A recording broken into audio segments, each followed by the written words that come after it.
to send down thy heavenly wisdom from above to direct and guide us in all our consultations. And grant that we, having thy fear always before our eyes, and laying aside all private interest, prejudices, and partial affections, the result of all our counsels may be to the glory of thy blessed name, the maintenance of true religion and justice, the safety, honor, and happiness of the king, the public weal, peace and tranquility of the island, the uniting and knitting together of the hearts of all persons and estates within the same, in true Christian love and charity one towards another, through Jesus Christ our Lord. Amen.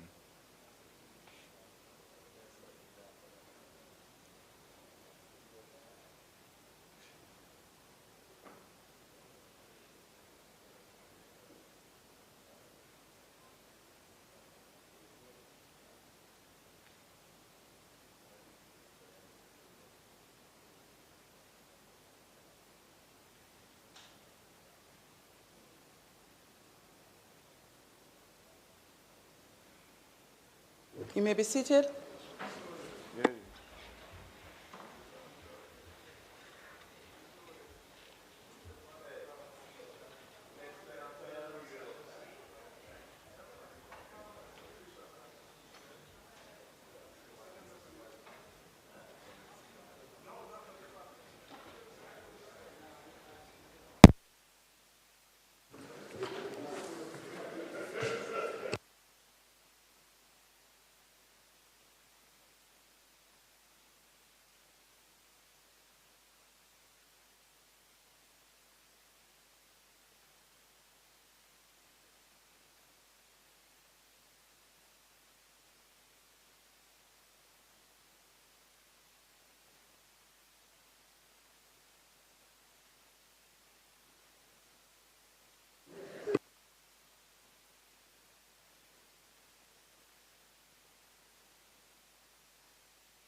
No, I'm all right.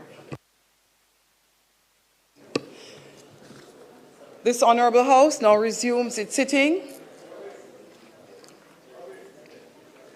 It is, as usual, a great honor and pleasure to welcome all of you to this sitting of the House of Representatives on Tuesday, June 4, 2024. I would like to extend welcome to those who are joining us online via the various social media platforms and PBCJ live stream. Special welcome is being made of members of Minister Vaz's family, Ms. Carolyn Palmer, Permanent Secretary, Ministry of Science and Energy, Telecommunications and Transport, directors from the ministry, MSETT, stakeholders from Science, Energy, Telecommunications, and the transport sector, councillors and residents seated here from Portland Western, the constituency of Minister Vaz.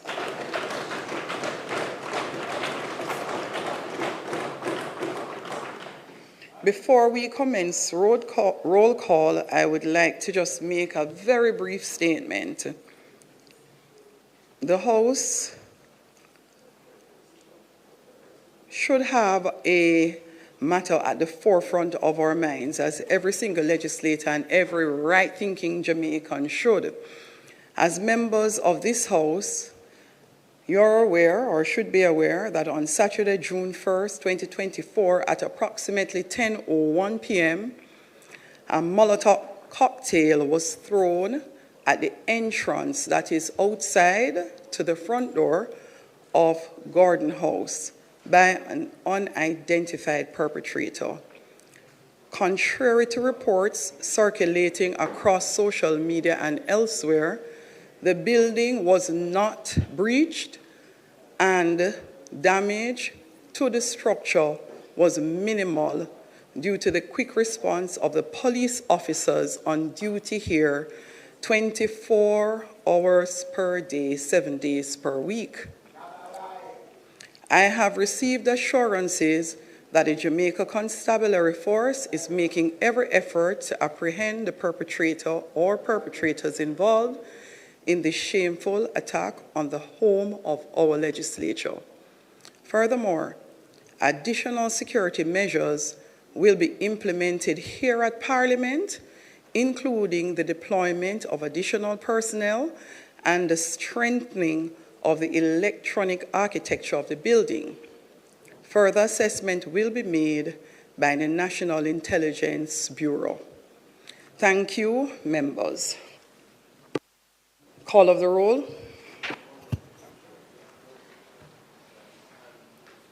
Mr. Clark. Here. Mr. Bartlett. Mr. Holness. Dr. Clark. Dr. Chang. Ms. Grange. Mrs. Williams, Mrs. Malahoo Fort, Dr. Tufton, Mr. Mackenzie, Mr. Chuck, present. Mr. Vaz, Mr. Charles Jr., present. Mr. Green, here. Mr. Morgan, Mr. Hutchinson, present. Mr. Terrelong, Ms. Smith, Dr. Dunn, here. Mrs. Cuthbert Flynn, here. Mr. Main, Mr. Davis, Mr. Whitter, Mr. Brown, Dr. Brownberg, Dr. Charles, Mr. Chin, Mr. Cousins, Ms. Crawford, Ms. Daly, Ms. Davis, Mr. Golding, Mr. Graham, Dr. Guy, Ms. Hamilton, Ms. Hannah, Mr. Enriquez, Mr. Henry, Mr. Hilton, Mr. Jackson, Mr. Lawrence, Ms. Lee, Mr. Miller, Mr. Montague, Ms. Morrison, Mrs. Nita Garvey, Mr. Paulwell, Mr. Phillips, Dr. Phillips, Mr. Robertson, Mr. Hilton, Mr. Robinson, Mr. Samuda, Mr. Shaw, Mr. Siblis, Mr. Slowly, Mrs. Vaz, Mr. Warmington, Dr. Wheatley, Mr. Williams, Mr. Wilson, and Mr. Wright. Thank you, Madam Speaker.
House Leader.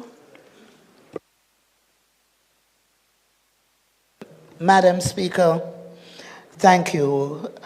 I'd ask for you to proceed with the agenda as listed at this time. Thank you, House Leader. We will have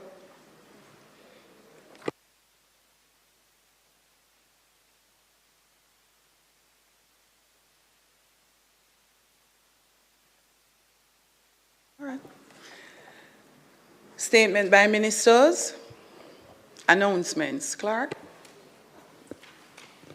Laid on the table of the House today are the following. 1. The annual report of the Montego Bay Convention Center for the year 2019-2020. 2. Under the National Housing Trust Act, the National Housing Trust Housing Benefits Special Selection, Perth 1A Housing Development Order 2024. And 2. The National Housing Trust Housing Benefits Special Selection, Catherine Estate Housing Development Batch 2, Order 2024. Bills brought from the Senate, petitions, papers, reports from committees, notices of motions given orally. House Leader. Thank you, Madam Speaker. Madam Speaker, I beg to give notice that at the next meeting of the House, I will move the following motions. Be it resolved that the National Housing Trust, Housing Benefits, Special Selection, Perth 1A Housing Development Order 2024, under the National Housing Trust Act, which was laid on the table of the House on the 4th day of June 2024, be referred to the Regulations Committee of the House of Representatives for consideration and report. And be it resolved that the National Housing Trust Housing Benefits Special Selection Catherine Estates Housing Development Batch 2 Order 2024 under the National Housing Trust Act, which was laid on the table of the House on the 4th day of June 2024, be referred to the Regulations Committee of the House of Representatives for consideration and report. Madam Speaker, I further beg to give notice that at a later stage today, I will move for the suspension of the standing orders to enable me to take these motions. Thank you, Madam Speaker. Thank you, House Leader.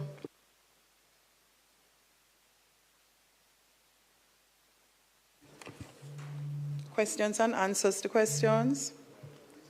Motions that may be made at the commencement of public business requiring notice, motions relating to sitting of the House, motions for leave to introduce bills, presentation of bills without leave of the House first obtained, public business. House Leader. Thank you, Madam Speaker. Madam Speaker, I now move for the suspension of the standing orders to enable me to take the motions, notice of which I gave earlier.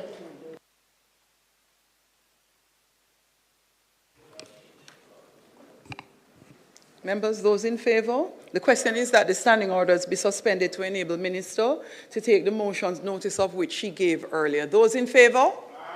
Those against? The ayes have it. House Leader.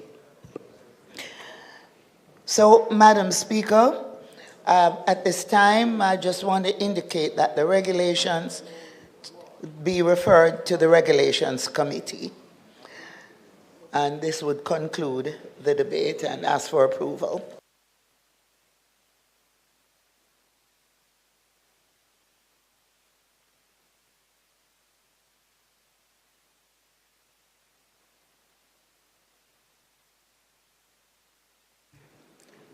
The question is that the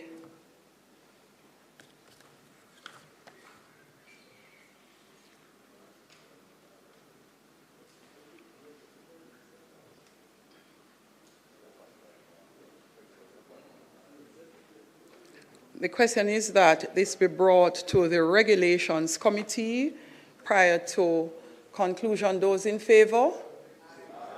Those against? The ayes have it.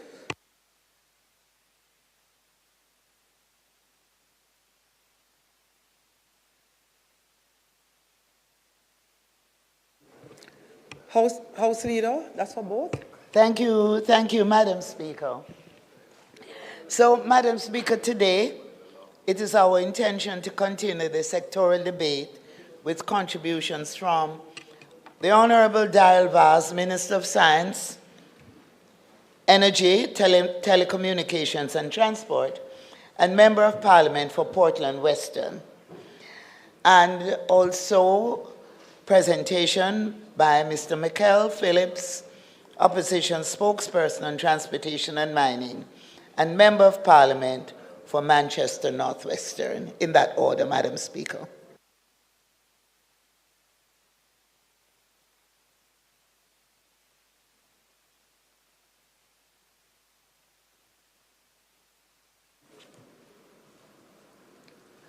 Orderly. We will now.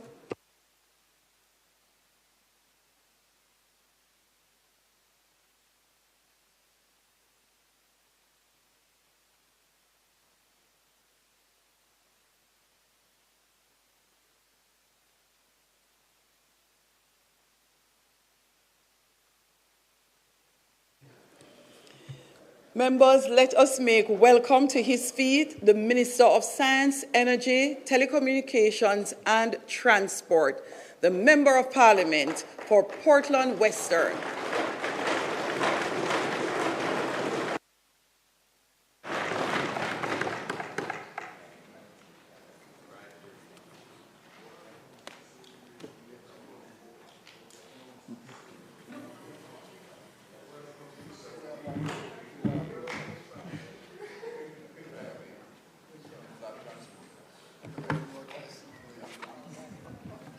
Thank you very much, Madam Speaker.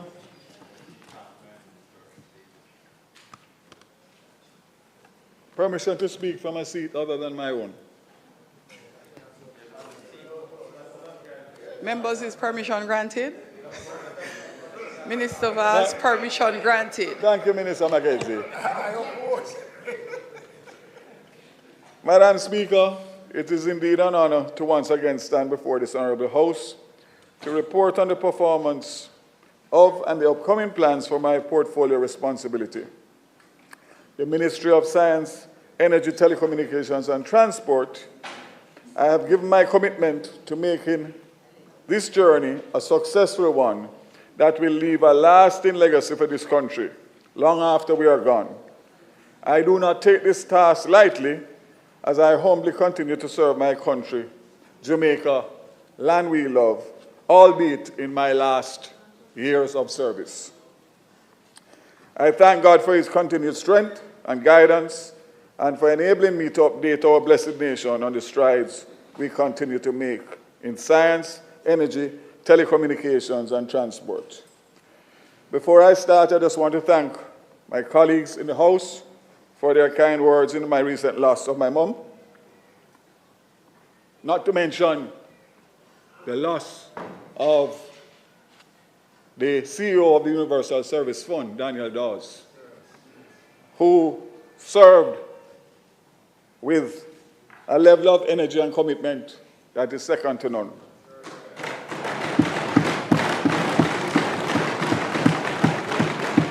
My condolences to his wife, children, family, friends, and of course, family of the Universal Service Fund. And Madam Speaker, you know, I was just today, while I was finalizing my contribution, looking over my desk and realizing that I had nominated him for a national award for this year. And unfortunately, he won't be there to receive it, but I'm sure that the committee will still approve it, even if it is posthumously. Lastly, before I start,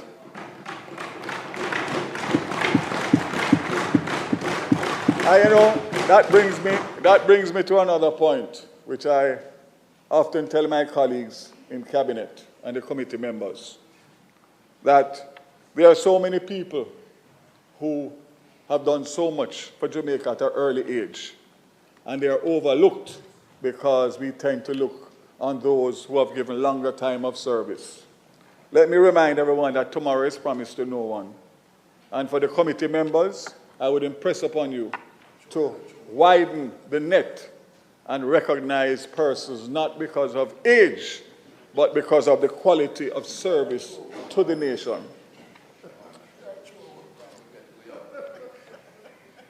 So I expect to see a definite difference in the age average in this year's nominations. As I address this House this afternoon, I publicly place on record my gratitude to the Cabinet, of which I am blessed to be a member of, and my parliamentary colleagues, spurred by the leadership of our Prime Minister, the Most Honorable Andrew Holness. And again, I need to pause to say a special thanks to him for not only appointing me to his cabinet in 2016, but for his friendship and loyalty to me as an individual. In some of the darkest days and nights, when you look around and you don't see anybody else, he stood there and still continues to stand by me, for which I am thankful.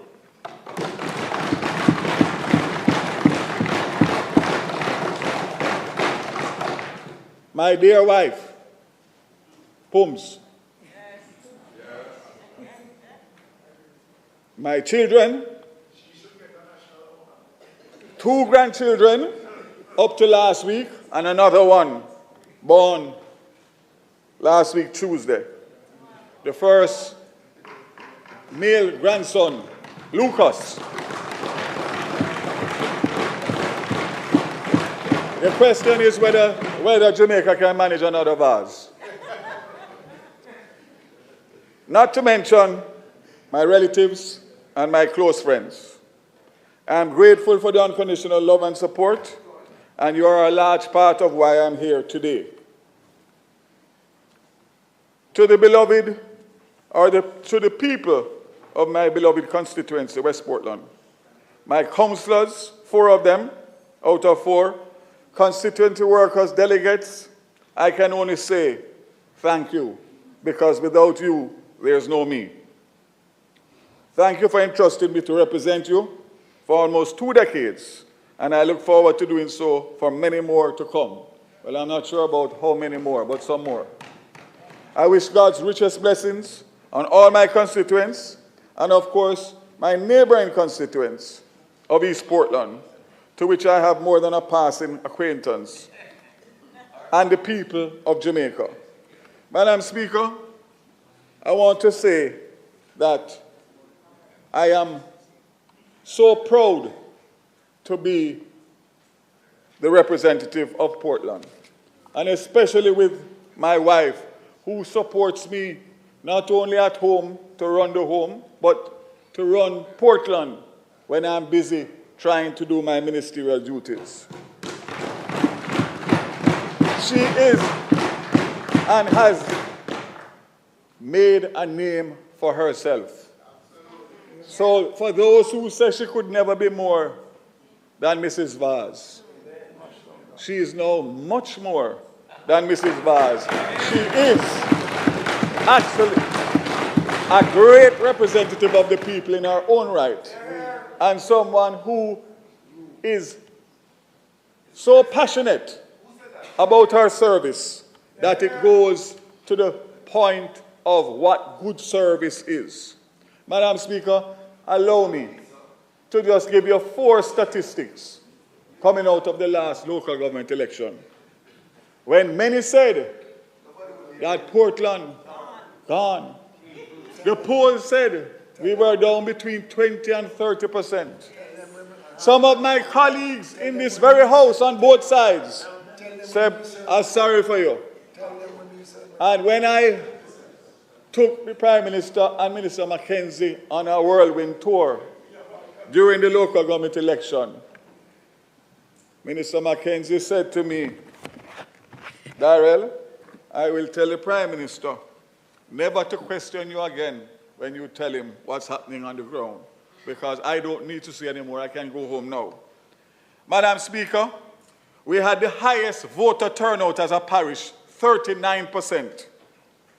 We had the highest voter turnout as a constituency, West Portland, 42%. The JLP won the highest percentage of divisions in Portland, 78% of any parish, and handed the PNP its biggest loss in percentage of divisions won as a parish. Last but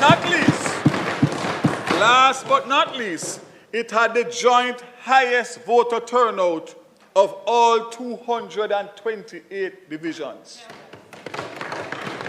And to top it off, it is the only parish where every JLP candidate received over 1,000 votes. And that is all to do with the commitment and the work of the members of Parliament, but most importantly, the people of Portland. Because it could not be that only JLP has seen what Action and an Action Man have done.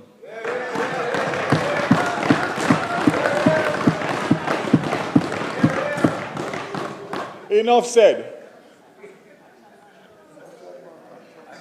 I express my deepest gratitude to the Honorable William J.C. Hutchinson, my State Minister, for the support and dedication to the work of this ministry.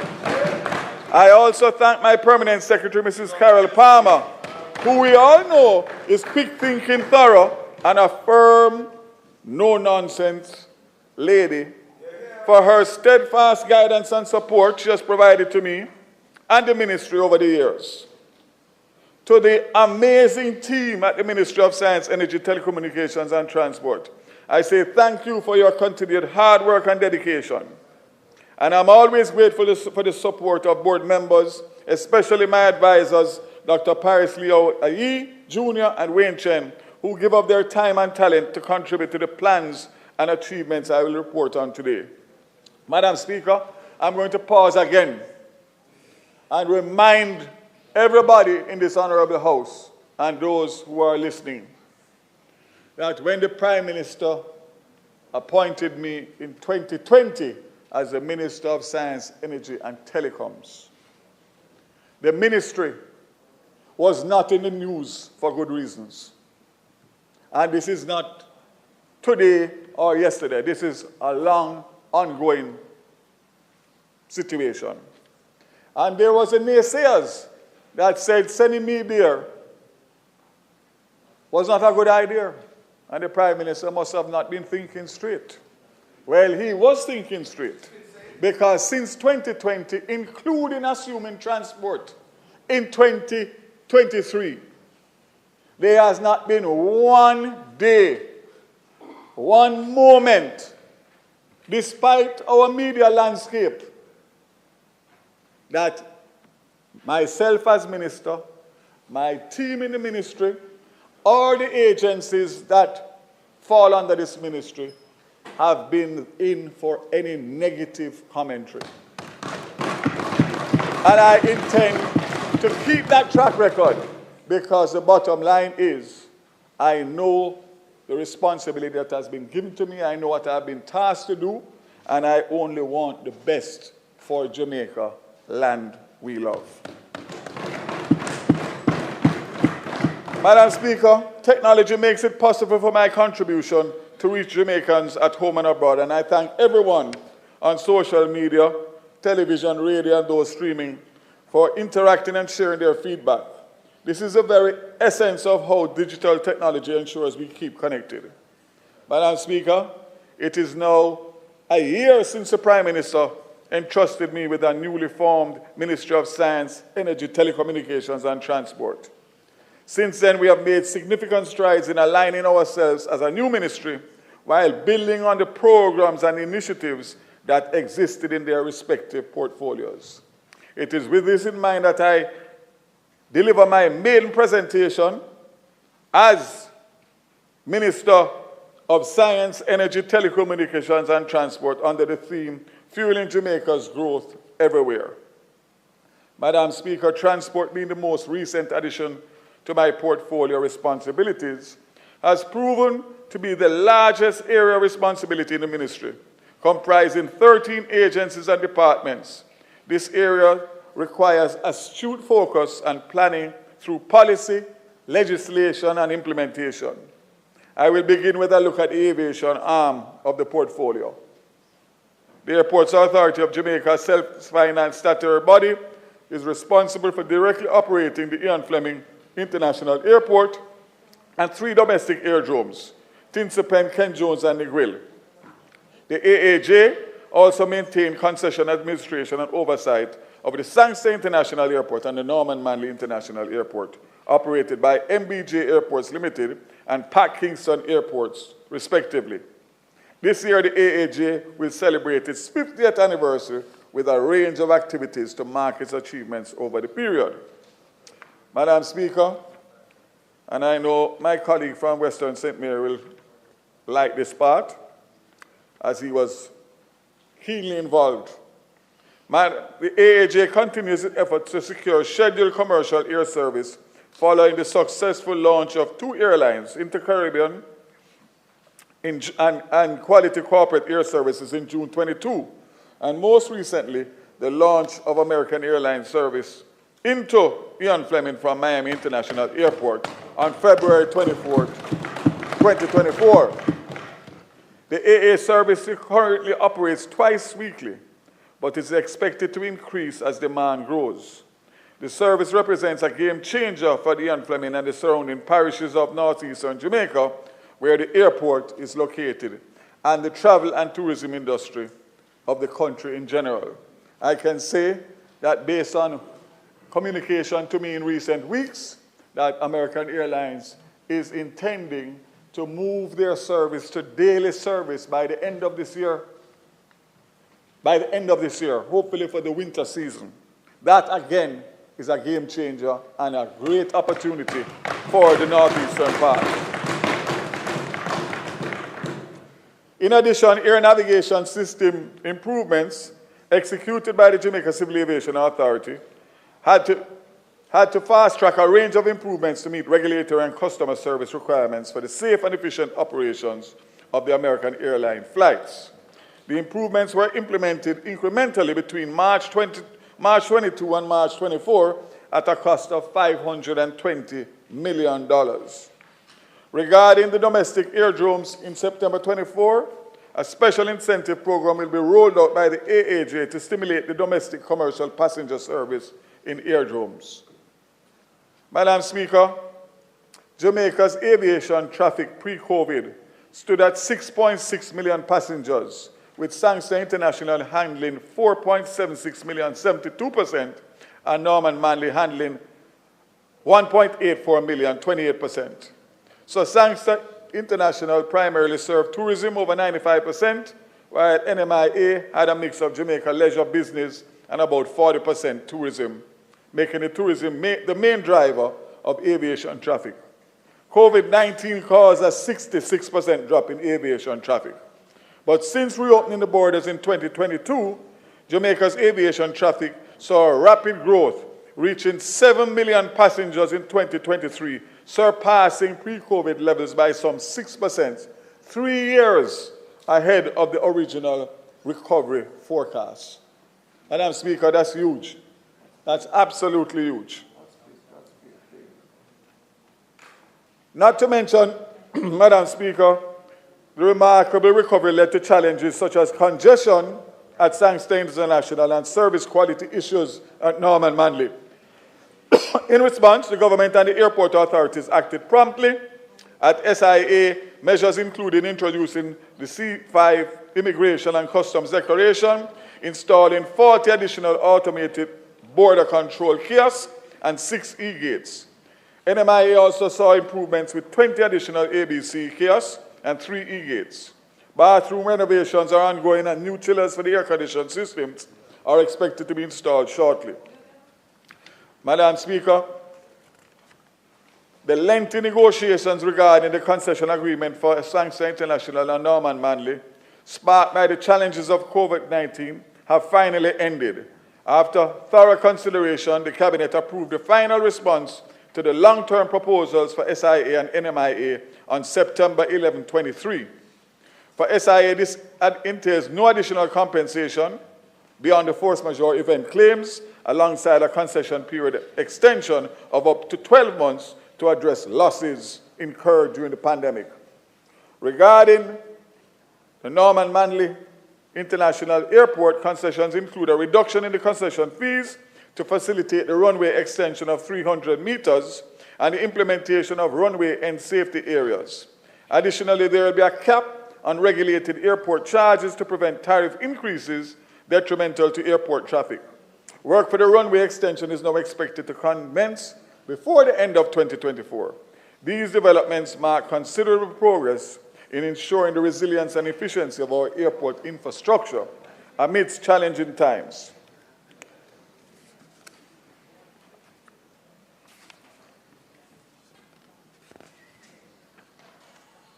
Madam Speaker, for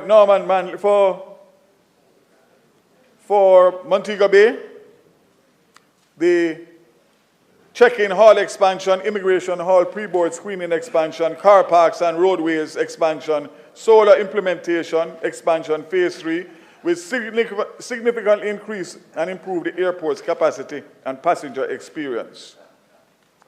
For Norman Manley Airport, as I said before, spending $6 million on the runway overlay, and the runway extension is to be funded and implemented by PACAL.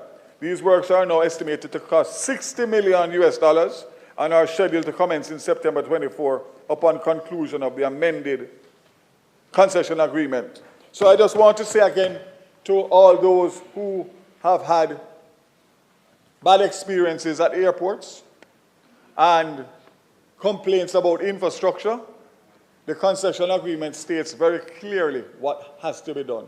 And it will be monitored and followed through to make sure it's done in a manner that is expeditious, and most importantly, it will lead to a much better experience, both leaving and arriving on our shores. Madam Speaker, we are looking to improve the aviation sector on the local side with Vernon Field, a total of $34 million allocated in this budget year for acquisition at Vernon Field as a prerequisite to the implementation of the Vernon Field Light Upgrade Project. The Lionel Densham Aerodrome is far advanced at the Ministry of Finance, has given its approval to pursue further development of a proposed 100 million Jamaican dollars to acquire and upgrade the Lionel Densham in St. Elizabeth. Holland Bamboo Airstrip, Holland Bamboo, the acquisition by lease of the Holland Bamboo Airstrip is to be done to facilitate the reactivation of that airstrip. This will make possible airlift to local residents and tourism attractions in that area, such as Appleton Estates and Wyers Falls. The AAJ is now taking preliminary steps to secure the property. And that, Madam Speaker, just to be clear, there is a grass strip there already. There was an approved strip meeting all the requirements of the JCA. So this is not an airport or an airdrome that requires a lot of infrastructure. It only requires access, safe access to land and takeoff, and of course, the necessary security around it. So that's a very low-hanging fruit that we can do. Now, you know they say pass and christening picnic first. So I would have to include that the Ken George Aerodrome in Portland is, oh, you know it very well, sir, is in the process of undertaking, the AJ is in the process of undertaking analysis for further expansion and development potential for Ken Jones in Portland. This is where we are providing greater airlift capability for Eastern Jamaica in response to the major infrastructure investments by this government in the eastern end of the island.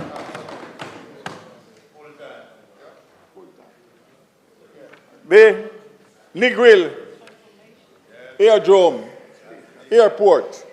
Consultants have been engaged by the AAJ to undertake a master planning exercise for the upgrading and development of an international airport at Negril Domestic Aerodrome. The plan is expected to be completed by July 24. Let me make it clear. It does not mean that the site is going to be at the existing aerodrome that is there. The master plan is going to decide where is the best area in and around Negril to do this, so you have least disruption and, most importantly, enough land to be able to expand as time goes on. So I just say to those stakeholders who may be anxious, you will be a part of the process once the master plan is completed and we know what we are talking about, and it will be and renowned to the benefit of all the residents of Western Jamaica and, of course, the stakeholders in the tourism industry.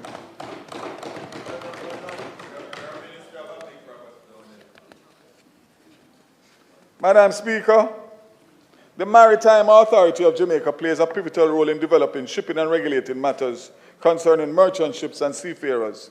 Its functions encompass a wide array of responsibilities, including ship registration, seafarer certification, safety regulation, and maritime training standards. In this fiscal year 23-24, significant milestones were achieved in both its developmental and regulatory roles. Notably, Jamaica's successful re-election to Category C of the International Maritime Organization Council during the 33rd session of the Assembly in London.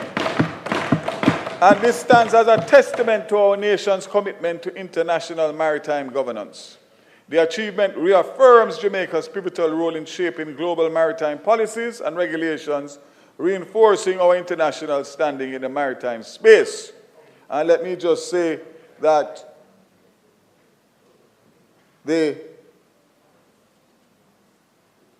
Peter Brady, who has now retired after many years, has led the Maritime Authority along with the board and has made great things happen. And we want to thank him publicly for his service and wish him well in his retirement. Madam Speaker, the establishment of a ship repair facility, the floating dry dock, Jam Dock, marked a pivotal moment in enhancing our maritime infrastructure and facilitating vessel maintenance and repair operations. This facility, located at Harbour Head in Kingston Harbour, has already demonstrated its capacity by accommodating for repair of several vessels, bolstering our maritime service sector and fostering economic growth. Furthermore, the efforts in bunkering, including the welcoming of Shell LNG, the first LNG bunker operator in Jamaica, underscore our commitment to sustainability and reducing greenhouse gas emissions in the shipping industry. In tandem with the developmental endeavors, the authority's regulatory efforts have been unwavering. Through rigorous inspections and oversight, we have ensured compliance with the safety and environmental standards on both Jamaica and foreign-flagged ships. For this fiscal year 24-25, several major objectives and initiatives have been outlined to further enhance Jamaica's maritime sector.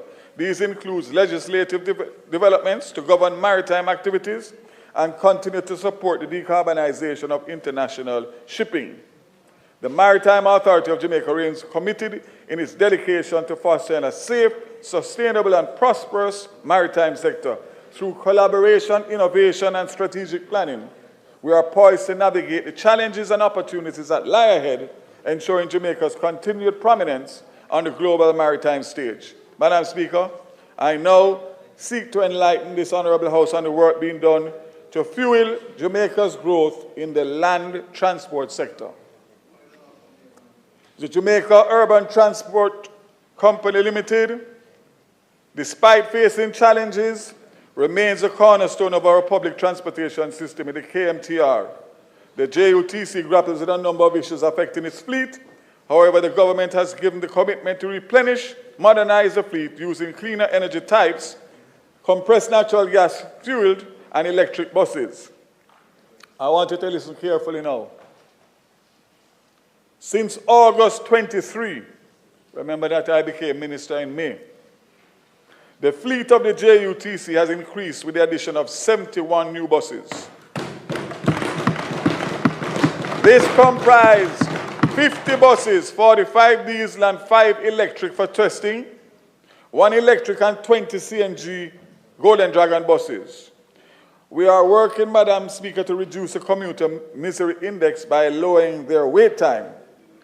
And I want to recognize the 2 former ministers of transport, Member Montague and Member Shaw, who started the journey before I took over in May 2023. But the fact is that the buses landed when I was a minister. So, in essence, it's my buses. I want you to listen to this now, Member Chuck. Another 300 buses are being procured using our own money for the first time from the consolidated fund. This procurement will be done in 3 phases. Phase 1 is the purchase of 100 CNG buses, which are expected to arrive in Jamaica by July 2024 in time for the start of the new school year. Phase 2 is to initiate the procurement of an additional 100 CNG buses by the 3rd quarter of this financial year, which is this side of the calendar year. Thanks to Minister Clark. And I will tell tales out of school today, because nothing is private and nothing is secret. Minister Clark called me and said, "Where are you with the buses, Minister?" And I said, "Well, 100 leave China on June 5th, which is tomorrow, if my calendar is correct." He said, "What?" I said, "Yes." "When will they get here?" I said, "July." "When will they be cleared?" "Same time." He says, "Okay, you are doing well." So here's what you are going to do. You are going to see whether or not you can conclude the procurement guidelines so that we can pay the deposit on the next 100 before December, which means that instead of those buses arriving at the end of 2025, they will arrive in the 1st quarter of 2025.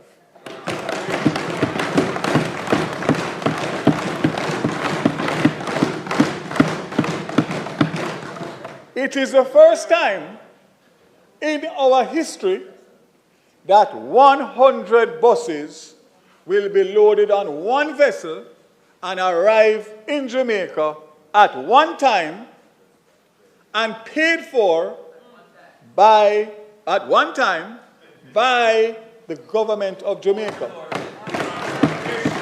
The last time that we had buses of this quantum was in 2012, where the government of the day signed a loan for 225 buses that would be delivered over an extended period of time. And it was financed by European banks. Now you can imagine now that we have reached the stage of fiscal responsibility, where all of the good management that has happened, we can order and draw a check for buses to help the people of this country who are going through a difficult time. I have been there. My opposition spokesperson has been there. And what obtains for people to get to school and to work and get home in the evening is absolutely unacceptable. The third 100 buses which are already committed and blocked at the Ministry of Finance for funding will be done next year for delivery 2026 and possibly earlier, depending on how the tax collection goes. But, Madam Speaker, I just want to say to you that remember, I asked in December for patience, and I asked the commuters and the country at large, as a new minister, give me some time. And they said, how much time? I said, 6 months. This minister don't make promises. This minister make commitments. And if I make a commitment, it is going to be delivered.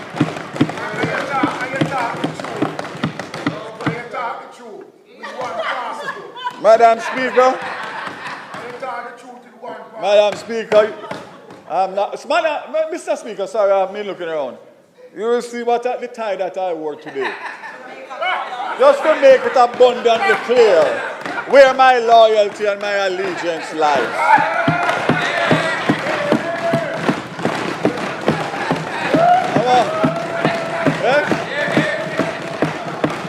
And can I say, Mr. Speaker, that I am not surprised that a certain gentleman is not in the house today to listen to me. Because if I was him, I wouldn't come either.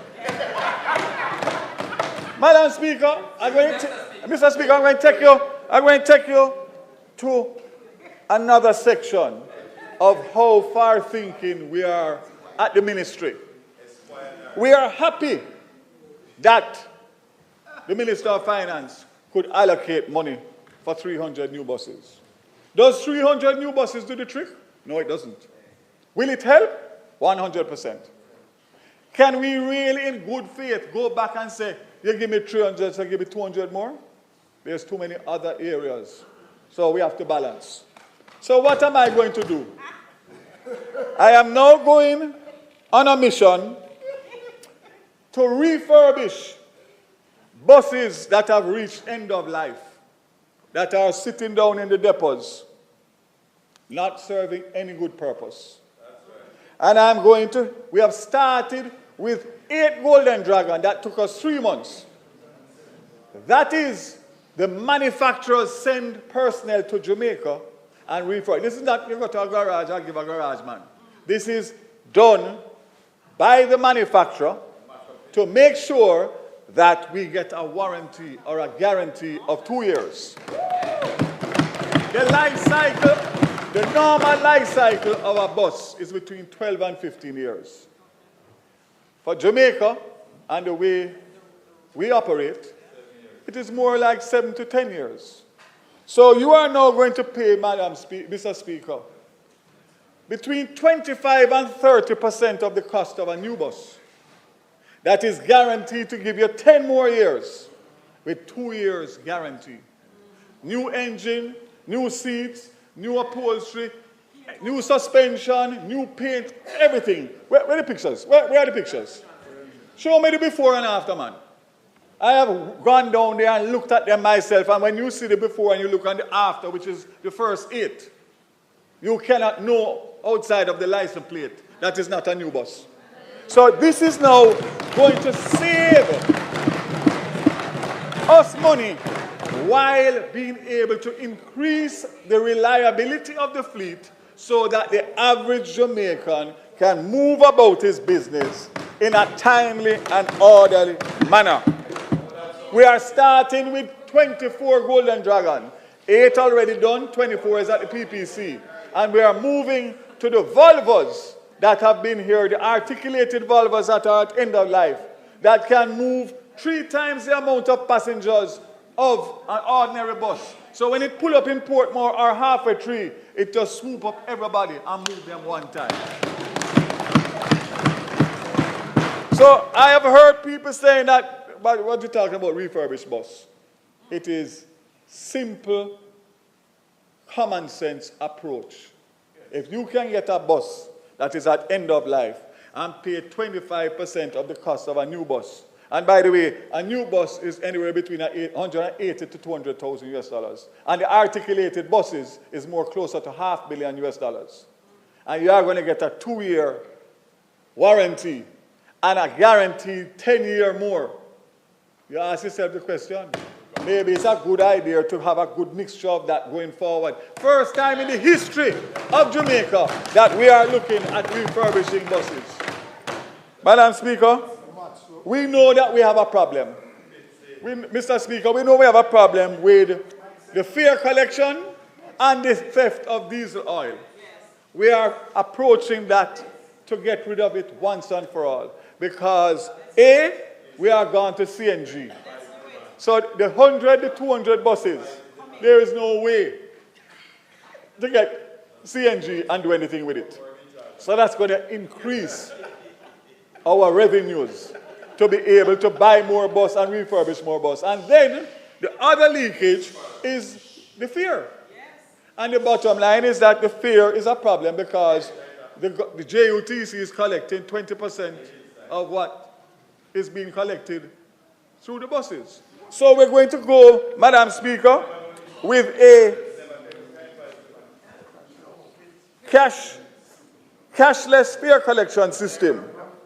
And that is going to be option for payment using smart card fare collection system, which has already seen reduction based on the pilot project due to the fare box leakage and has improved service to commuters. The JUTC is seeking to enhance this system and has embarked on a procurement process for the development of a comprehensive 360 solution to address the needs of both commuters and the company. Madam Speaker, people say that everything good is happening in transport, is happening in the KMTR. We are working assiduously to look at how to revamp Montego Bay Metro. With the expanding routes and the expanding population and investment that is happening down there, we need reliable transportation. What obtains down there now with the amount of vehicles or the amount of buses is just not workable. So we're looking at doing a complete revamp. How that will end up, we will get help from the TIU, but it may be that JUTC may have to give some buses and help in the management and the administration of Montego Bay Metro. But it is a critical because it's growing every day. And we can't allow for the private transport operators to take over because the fares, the differential in the fares will be too much for the ordinary commuter and have an impact on inflation. So we are looking at that and you will hear more about that. I can't tell you about that right now. Madam Speaker, this is close to my heart. Mr. Speaker. Madam Speaker, better come back quick. Mr. Speaker, it is also government's intention to fuel Jamaica's growth through the implementation of the rural school transportation system. This is a priority program aimed at ensuring the provision of an accessible, safe, reliable, efficient, and affordable and welcoming mode of transportation for our students in rural areas. It is recognized that the students living and attending school within the KMTR benefit from the service of JUTC and other sub-franchises, which is heavily subsidized by the Jamaican government. However, our citizens living in rural parishes across the island are not equally provided for. The ministry acknowledges the hardships faced by our citizens in rural parishes across the island and is currently engaged in determining a mechanism to bring some relief to the cost and safety of commute with special reference to students in the first instance. The intention is to cause a significant reduction in the cost of transportation in rural areas, again reducing their misery index. It is estimated that households in rural Jamaica spend more than $8 billion annually for transportation for students to access primary and secondary education. The poverty alleviation component of the RSTS is designed to remove the financial burden from the poorest and most vulnerable. What is the problem, Madam Speaker? Mr. Speaker, the problem is to achieve this objective, it is estimated that an annual subsidy of $10.623 billion will be required to adequately provide the rural school transportation system, the actual implementation of which is expected to be private sector driven. We have received support from the Ministry of Education for this initiative, and it is now to engage the Ministry of Finance and the Public Service as to how to fund its implementation. Madam Speaker, as a rural MP, I will not rest until the rural school transportation system is up and running and serving our nation's children. And I would just say that it is not lost on me, colleague, Minister of Finance, that the announcement for water of $25 billion, the announcement for roads for $40 billion spark, I'm just, billion, B with a B. I'm just asking you to give us some time to make that presentation to you, because I believe that where we are now, we can plan to even implement it on a phased basis, because $10 billion a year is not sustainable in the immediate future. But we need to do something. We see the horrific accidents happening. It can't continue. They cannot learn and excel in the conditions that they are traveling and the miles that they are walking every morning. Mr. Speaker, the Jamaica Railway Corporation initiated a pilot student passenger rail service on January 2022, providing secure and economical transportation for students from Old Harbour and Linstead to Spanish Town. This service aims to extend transportation to students attending schools in and around Spanish Town with efficient communication channels established with parents, schools, and students. Since its inception, the service has served 136,724 passengers, with an average daily usage of about 500 students. Highlighting its importance and growing demand, despite impacting the JRC's cash flow, the ministry will assess the project with a view to establish a sustainable program.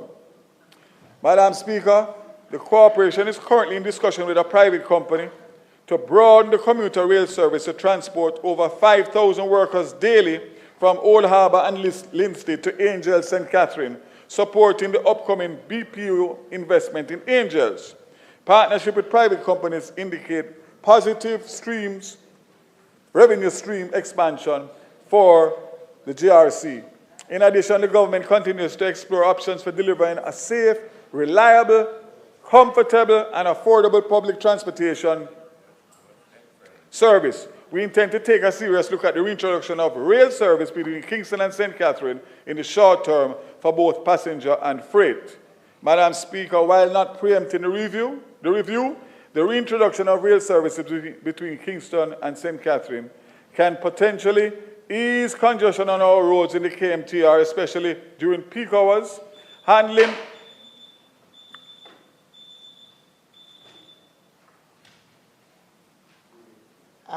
Minister?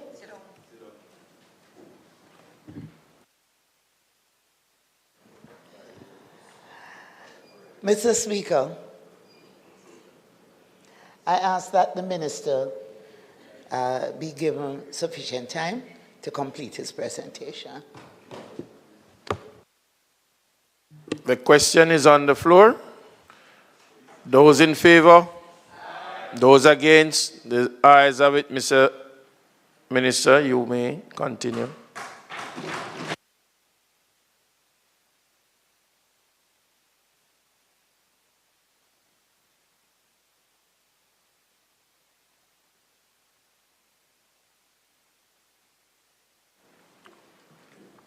Thank you, Mr. Speaker. Deliver a safe and reliable, comfortable and affordable transportation experience to hundreds of thousands of commuters and result in significantly reduced carbon emissions as more commuters choose to travel by train. Drive economic development in St. Catherine as business exploit cheaper, more reliable options for moving goods. Madam Speaker, it is no secret that what obtains on the roads today, despite the great achievements of the government in terms of infrastructure, is not sustainable.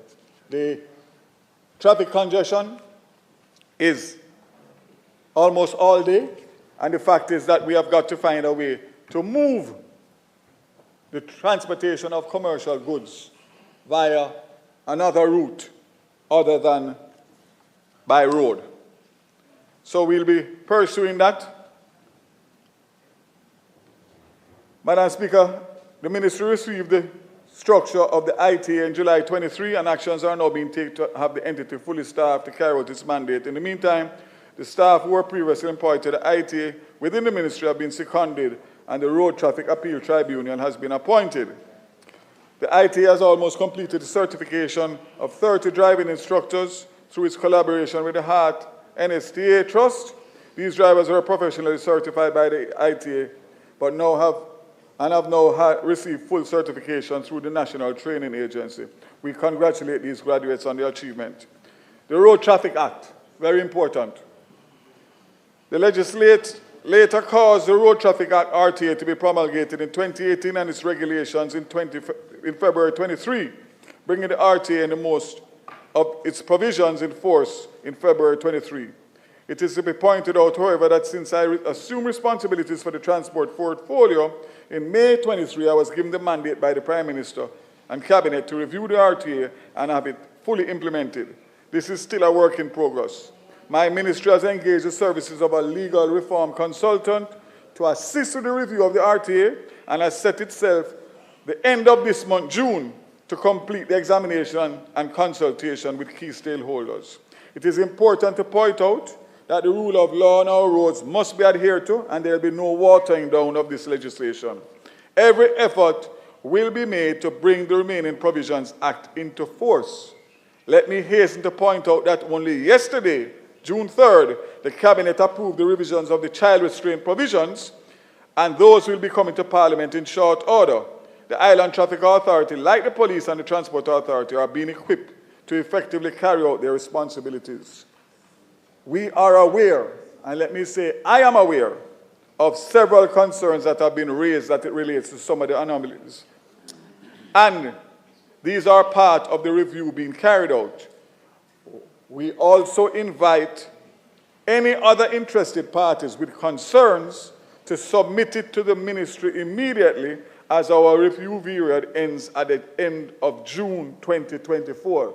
So I'm making an appeal to all those motorists who post things on social media about situations that they have had with tickets that they have got that they don't feel is fair and just, to reach out to the ministry, reach out to me, put your position forward and what you are recommending, and of course, we will look at it with a view of how we can look at it. If I could turn your attention now to the Transport Authority, Mr. Speaker, the past year, the authority has made significant strides in modernizing regulatory framework for land transportation. Collaborative efforts with the ministry have led to amendments to the Transport Authority Act. While the Transport Authority Amendment Act was passed in 2022, we are awaiting the enactment of the corresponding regulations to fully implement the modernized framework. These amendments will expand the authority's powers and functions, including varied expiration dates for road licenses, enhanced enforcement capabilities, and the establishment of a public passenger driver's registry by the end of this fiscal year. Moreover, to bolster enforcement and compliance activities, the Transport Authority has recruited 50 additional inspectors and collaborated with the Jamaica Constabulary Force under a program called Operation Streamline to ensure adherence to the transportation laws. It is to be noted that in the last 4 weeks, this program, the Transport Authority, has seized over 200 motor vehicles with over 1,500 prosecutions being undertaken for various offenses, including failure to renew road licenses that expired March 31st. We are committed to ensuring the PPV operators adhere to the laws of the land through the enforcement of the recently enacted road traffic regulations and public engagement efforts promulgating a culture of lawfulness. A greater responsibility is bestowed on PPV operators who are entrusted to transport the nation's most valuable assets, our people. The lawlessness, Madam Speaker, will not continue. And just today, before coming to Parliament, I saw the horrific accident claiming a life of a passenger and 20 or 21 others injured. That just brings home, and my condolences to the deceased and, of course, family and friends. And I hope that the police will investigate and take the necessary action where necessary. The authority has also prioritized upgrading and expanding facilities to increase access to service. The implementation of the Transport Authority's digital transformation project, led by Amber Innovation, seeks to digitize licensing, operations, and legislative process. Phase 1, covering licensing and route management, was successfully implemented in 2024. Colleagues, I want you to listen to this. In collaboration with the JUTC, Madam Speaker, a total of 16 new routes will be offered to PPV sector. 5 of those routes will be stage carriage routes, which will operate under a sub-franchise from the JUTC and will be for the use of coaster and minibuses only, operating through Halfway Tree and terminating in downtown Kingston. These routes will originate from Shortwood, Barbican, Doheny Park, Whitehall and Havendale, and Harbourview. The remaining 11 routes will be offered to taxi operators who have also been requesting additional routes to provide improved service to the public. These routes will be distributed throughout the Kingston Metropolitan Transport Region. Transport Authority has commenced work and will allow for persons applying for road license and commercial license to obtain their red plates directly rather than purchasing a white plate and then upgrade. This move will help to improve the overall efficiency of the system. In response to the numerous calls by an emerging Kinish in the PPV sector, the Transport Authority has embarked on a review of the license categories. The intention is to introduce a new VIP license category for contract carriage sector. To usher in this new license type, amendments will be made to Section 615 of the Road Traffic Amendment Regulations. What does that mean in English? It means that the JUTC before had these routes and were not servicing them. So the routes were just there and nobody servicing them. Yet still, the commuters are bawling out on a daily basis that there's not enough buses, JUTC buses, on the road. So what did I do? Again, they say common sense is not common. I asked the JUTC, what are you doing with these routes? And they said nothing. So if you're not doing why are you doing nothing? Because they don't have the buses. So if you don't have the buses, why don't you free them up so that taxi operators can get the routes to earn additional income to be able to make their business more prosperous? No brainer. So I look forward to the improvement in these 16 and 11, 27 routes within the KMTR that will now be serviced by different classifications of transport operators. But I'm not finished there, because these transport operators have been more than reasonable. Ever since I formed the steering committee and brought 60 or 70 other organizations to just have 10 or 11 representatives with all of the government stakeholders, it has worked wonders. They say that they are prepared to work with me as minister. And they have confidence in me, which I cannot tell you how pleased and happy I am for that. But at the same time, it takes cash to care. So that alone can't help them. So because of the working relation, I have a better understanding of their issues. And again, I want to put on record my sincere appreciation for how they handled the situation the other day with the fare increase. And agreeing to stand down on a commitment given by me to the Cabinet of Jamaica. And therefore, we have to make sure that we give them whatever incentives we can so that their business can be more viable. Madam Speaker, to assist the PPV operators retool and upgrade their fleet, my ministry will reintroduce an age vehicle policy. This policy will allow for existing PPV operators to import motor cars 10 years, up to 10 years old, and buses up to 20 years old for use in the PPV sector. In order to ensure that these vehicles are used for the intended purpose, a lien will be placed on them by the Trade Board. We will be working through that and making an announcement of the finer details in short order. Let us go now to the topic of the day. Ride-hailing services, for which we all know what took place over the weekend with the loss of life of a female teacher. It is imperative that I speak to the ride-hailing service. As a government, we are aware of the increasing popularity in the use of technology to engage personal transportation services. This government is not opposed to this. However, we are adamant that the ride-hailing services must operate within the ambit of the law. We have sought to engage ride-hailing providers, both locally and internationally, to streamline their operations within the regulatory regime. Madam Speaker, I want to publicly state that the only overseas provider that has indicated their willingness to operate within the legal framework is Uber. They came, I summoned them, and they came from corporate office to Jamaica to sit down with me and the team to have a discussion. And the bottom line is that it was a useful discussion that continues. The Transport Authority will be meeting with the local ride-hailing entities this week. In this regard, Madam Speaker, in-drive remains outstanding.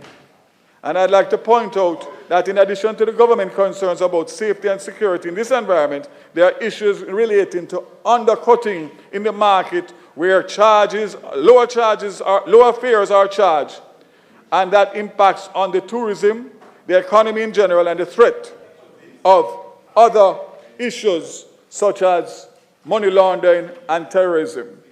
Madam Speaker, I want to indicate very clearly that I have today written to the both telecom providers on a letter from the Assistant or Deputy Commissioner of Police indicating the concerns for national safety of our citizens. And I would like to state that this matter is not today that it came up because of the incident. I actually took a cabinet submission to cabinet 3 weeks ago to discuss this very matter because of the complaints that I was getting from commuters and also from industry players who are playing by the rules and paying their fees for their license, etc.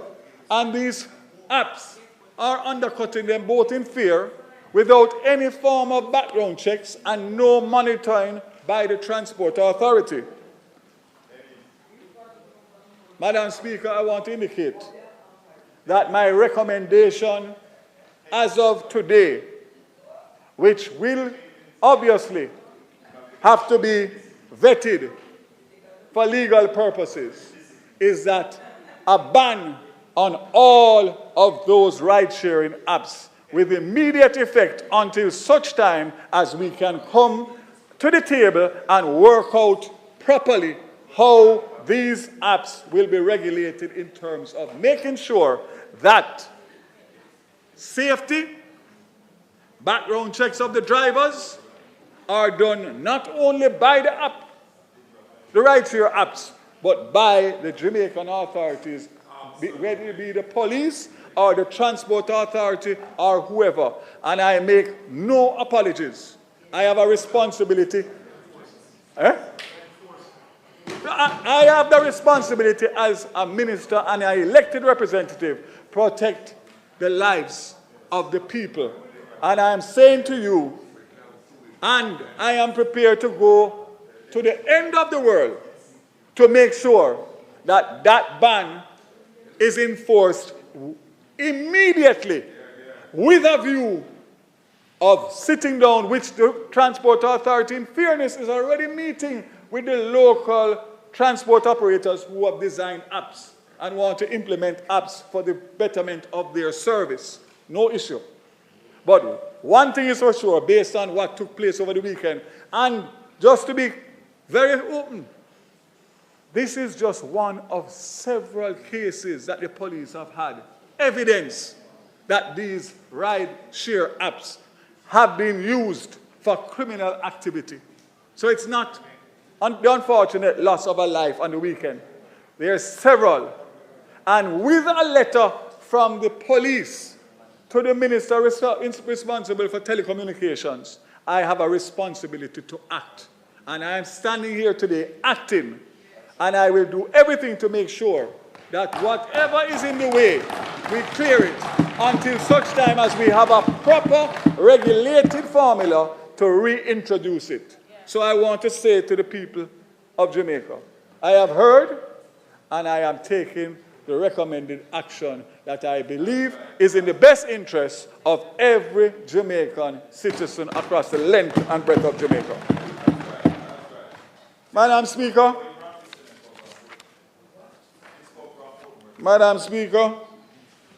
just to touch very quickly on energy and energy security, the National Energy Policy 2009 to 2030, review and updated. In this regard, Madam Speaker, the new National Energy Policy, NEP 24 to 50, and associated 3-year action plan, which has benefited from wide stakeholder consultation, have been completed. They seek to ensure that all Jamaicans have access to energy supply that is secure and reliable, cost-effective and affordable, low carbon and environmentally friendly. The Ministry is now preparing the policy and the 3-year action plan along with the other associated policy for Cabinet's approval so it can be promulgated together. Madam Speaker, you know, I want to just take a step back again. I announced my intention in relation to the ride share app. And I saw my good colleague, friend from St. Andrew, Southeast, nod his head and said that he was in agreement with it. I just want to make sure that that is so. Just in case tomorrow I hear another argument, I just want to make sure exactly where you stand. I want you to tell me by nodding your head that you are in agreement, and I want my colleague who speaks after me, I don't want you to say no, but you're going to speak after me, so I expect you to address this very, very serious matter. Madam Speaker,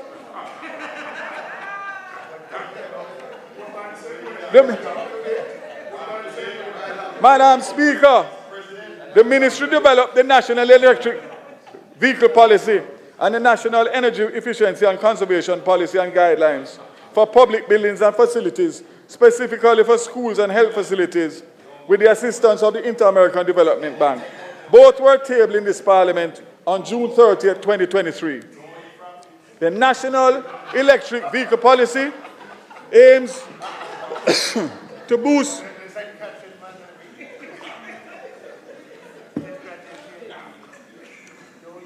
The National Electric Vehicle Policy aims to boost electric vehicles' usage, cut emissions, and improve energy efficiency through phased measures like raising public awareness and promoting alternative vehicle choices.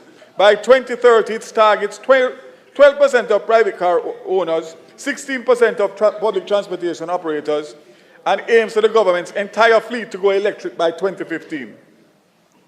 Madam Speaker, the National Nuclear Energy Policy, MSET, is conducting ongoing research on small modular reactors and international nuclear energy policies. Research was also completed on legislative requirements and standards from other countries in aid of drafting Jamaica's nuclear energy policy. In 2024, January, the Ministry became a bilateral partner with the Foundation Infrastructure and Responsible Use of Small Modular Reactor Technology to provide technical support to Jamaica that are consistent with the highest international technical nuclear standards for nuclear security, safety, and non-proliferation. This is in addition to the established relationship with the International Atomic Energy Agency that is providing appropriate guidance and support with international context insights from capacity building sessions that will aid development of Jamaica's nuclear energy roadmap.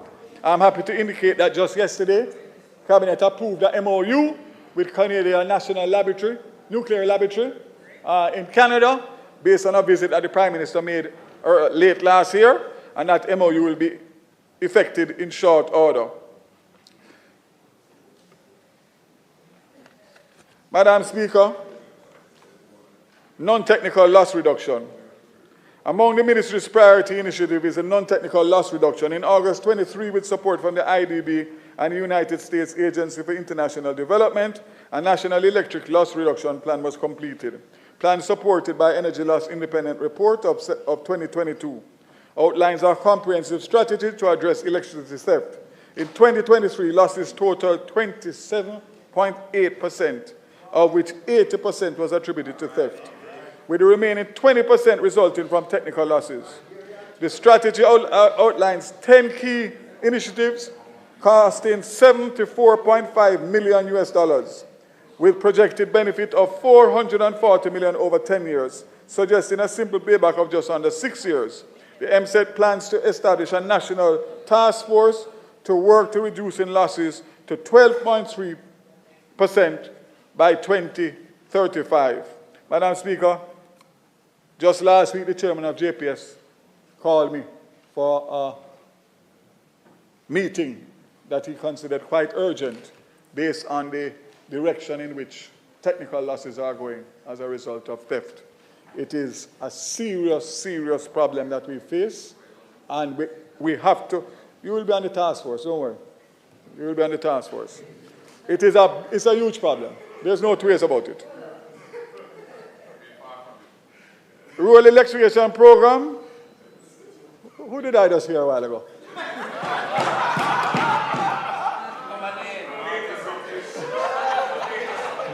Is that Marky British?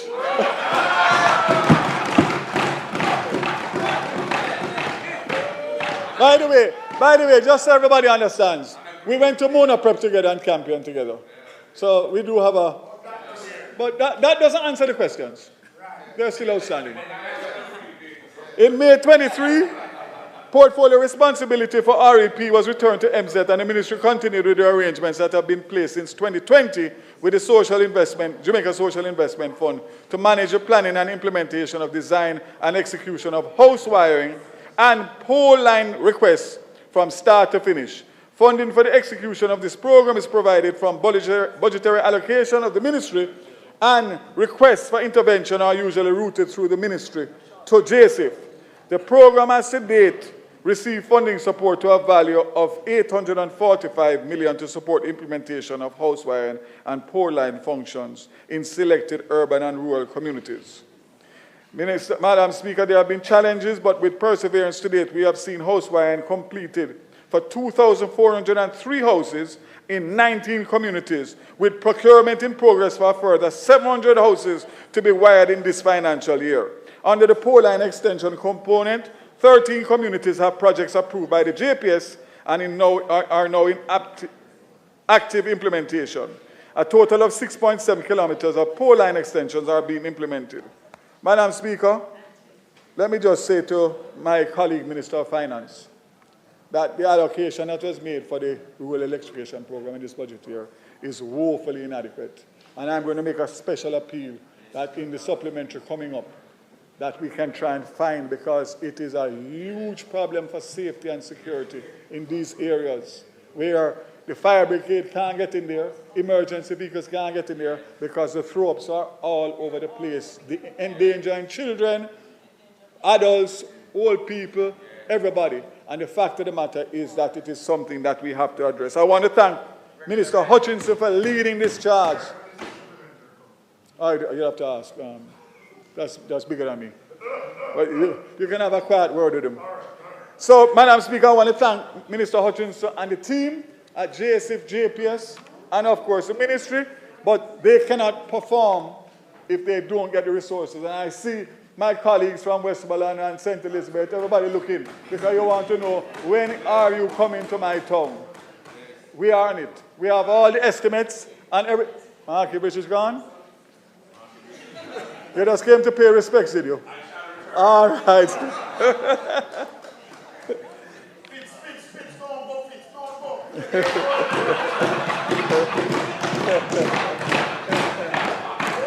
Madam Speaker.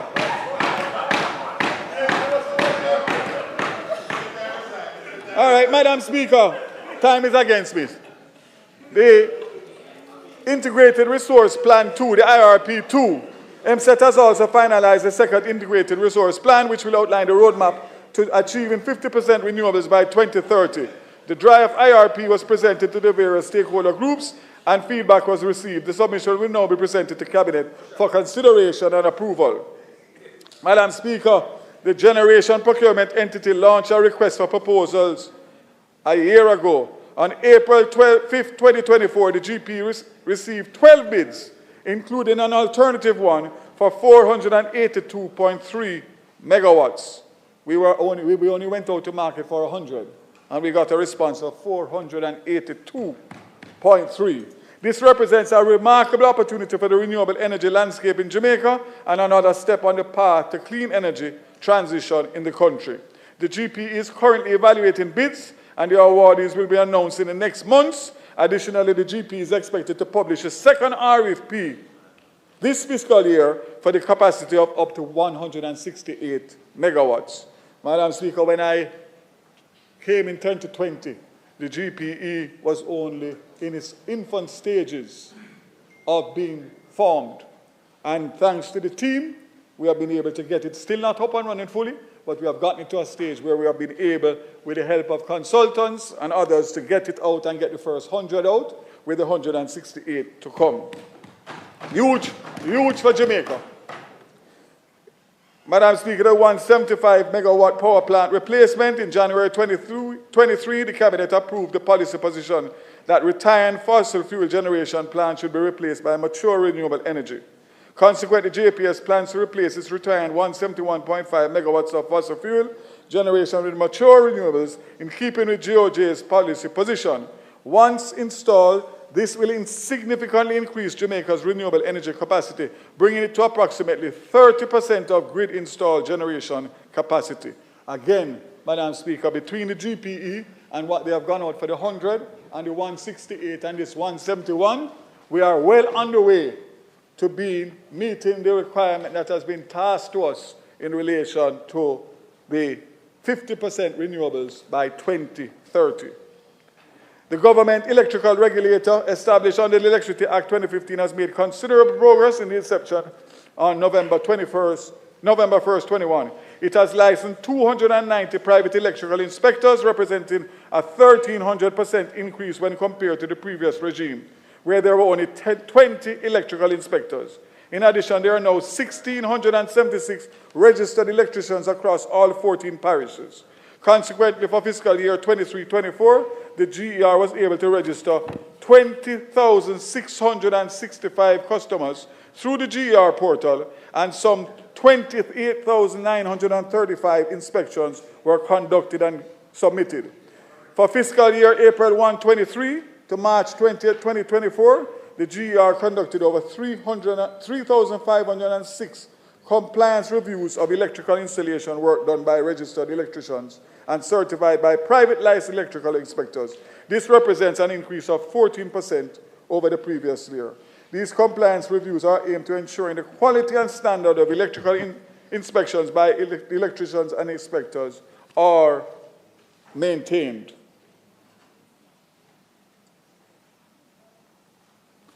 Madam Speaker, I now turn to Petrojam.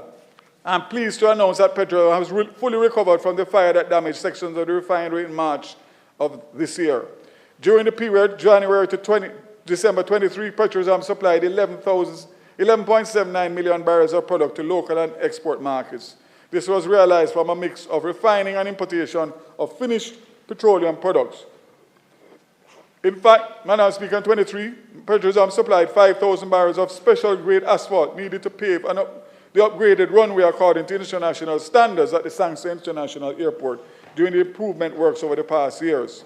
Petrojam is also tipped to supply asphalt needed for the upgrade of the runway at Norman Manley Airport. This project is scheduled to begin in the first quarter. Furthermore, during the calendar year, approximately 50,000 barrels of asphalt were supplied to pave the South Coast Highway. In support of the local manufacturing sector, Petrojam installed facilities and commenced supply to 12,000 barrels of LPG to the Red Stripe plant on Spanish Town Road.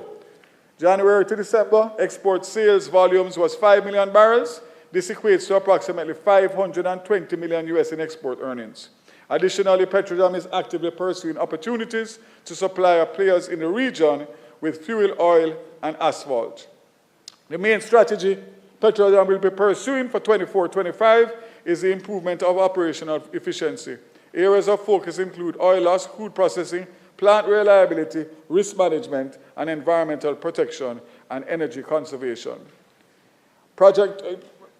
Madam Speaker, the project to install facilities to convert heavy fuel oil, HFO, which will result in estimated increase in asphalt production from 4,000 barrels per month to 19,000 barrels per month, is scheduled for completion in the second quarter of 2024-25. Project aims to reduce the excess HFO produced by installing facilities to use HFO from storage to produce asphalt for export and local demand. This project is necessary as there has been a fallout in the demand for high sulfur fuel, and low sulfur crudes currently being processed cannot produce enough asphalt. However, the project will allow continuous production of asphalt irrespective of the type of crude being processed. Jamaica Aircraft Refueling Services, Petrojam supplied Tinsman and the Ian Fleming International aircraft jars, commenced supply of jet fuel to American Airlines at Ian Fleming. Projected profit for the fiscal year is forecasted at $9 million US. Projected 8.41 million barrels of crude will be refined to meet the sale projections, with the remaining barrels supplied from import petroleum products and blend stock. These are ways in which energy sector is fueling Jamaica's growth. Madam Speaker, I will run through telecoms and science as I am watching the time closely, but I would ask for some leniency based on the fact that it is science, energy, telecommunications, and transport. 4. Madam Speaker, the Ministry of Science, Energy, and Telecommunications and Transport continues to fuel Jamaica's growth through strides in the telecommunications landscape through various initiatives and programs. One such initiative undertaken by the Ministry with the support of the United States Trade and Development Agency, the OU, and other government entities is a project to enhance access to emergency communications response. In the previous financial year, a design of the proposed Consolidated Emergency Communications Center was completed with the view to collocating the emergency call-taking activities of the Jamaica Constabulary Force and the Jamaica Fire Brigade. Once internal reviews are complete, the Ministry expects that the project will move into its implementation stage for both entities. Phase 1 of the implementation should be the integration of call-taking and dispatch in the Kingston metropolitan areas with the intention to expand across the island. Madam Speaker, e-learning, Jamaica, possibly one of the most under-recognized resources under our belts, continues to support the mandate of bridging the digital divide, with special focus on education sector by enabling teachers and students to participate in the digital learning environment. For the 23-24 fiscal year, this was reflected through the Own Your Own Device program and the tablets in schools. 15,000 laptops and locks were delivered to high schools, teachers, and community college. 60 interactive panels to high schools across the island. 9 braille machines were donated to the Salvation Army for the blind, and 220 desktops for special needs schools were distributed as of March 24.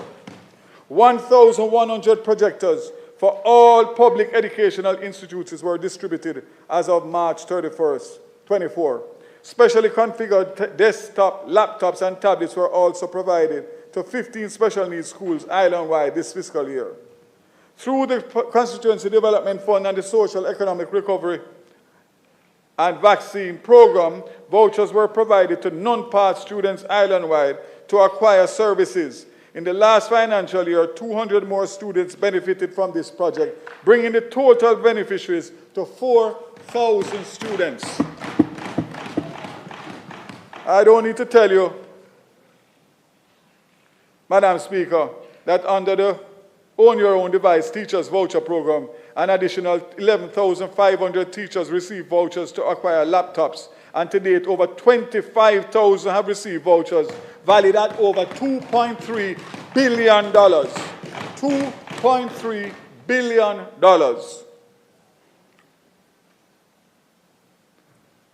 Going forward, Madam Speaker, the plan initiative will see the infusion of over 13,226 technological devices being procured and delivered at all levels of the public educational sector, including 15 special needs. These include laptop, desktop, projectors, tablets, interactive panels, and STEM toolkits. The company will continue to support the national broadband, the objective of which is to provide reliable internet and connectivity to all public schools.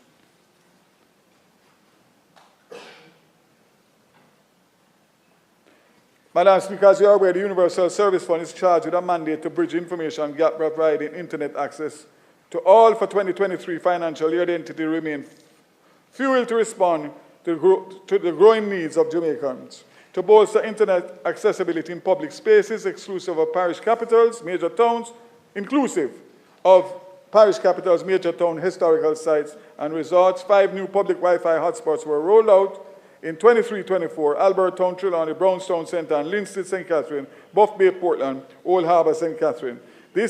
With these 5, it now takes us to 29 Connect Jamaica sites across the island. And of course, we want to increase that to make sure that every township has Wi-Fi hotspot.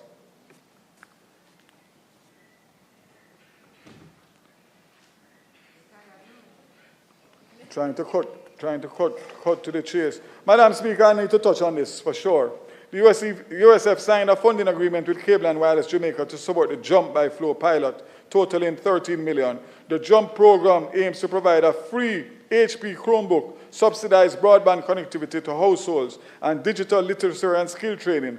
No vulnerable and unconnected citizen registered on PATH program. Two vulnerable and unconnected citizens registered on PATH program. The USF's commitment is to undertake training-related costs during the 6-month pilot. And I know that Cable and Wireless is here today, and I know they've been having discussions with Minister Clark to get subvention, and I am putting in a word, Minister Clark, it is a fantastic program. I saw it work in Puerto Rico, and it is a game changer. So in all of your requests, I ask you to put that to the top of the list. Madam Speaker,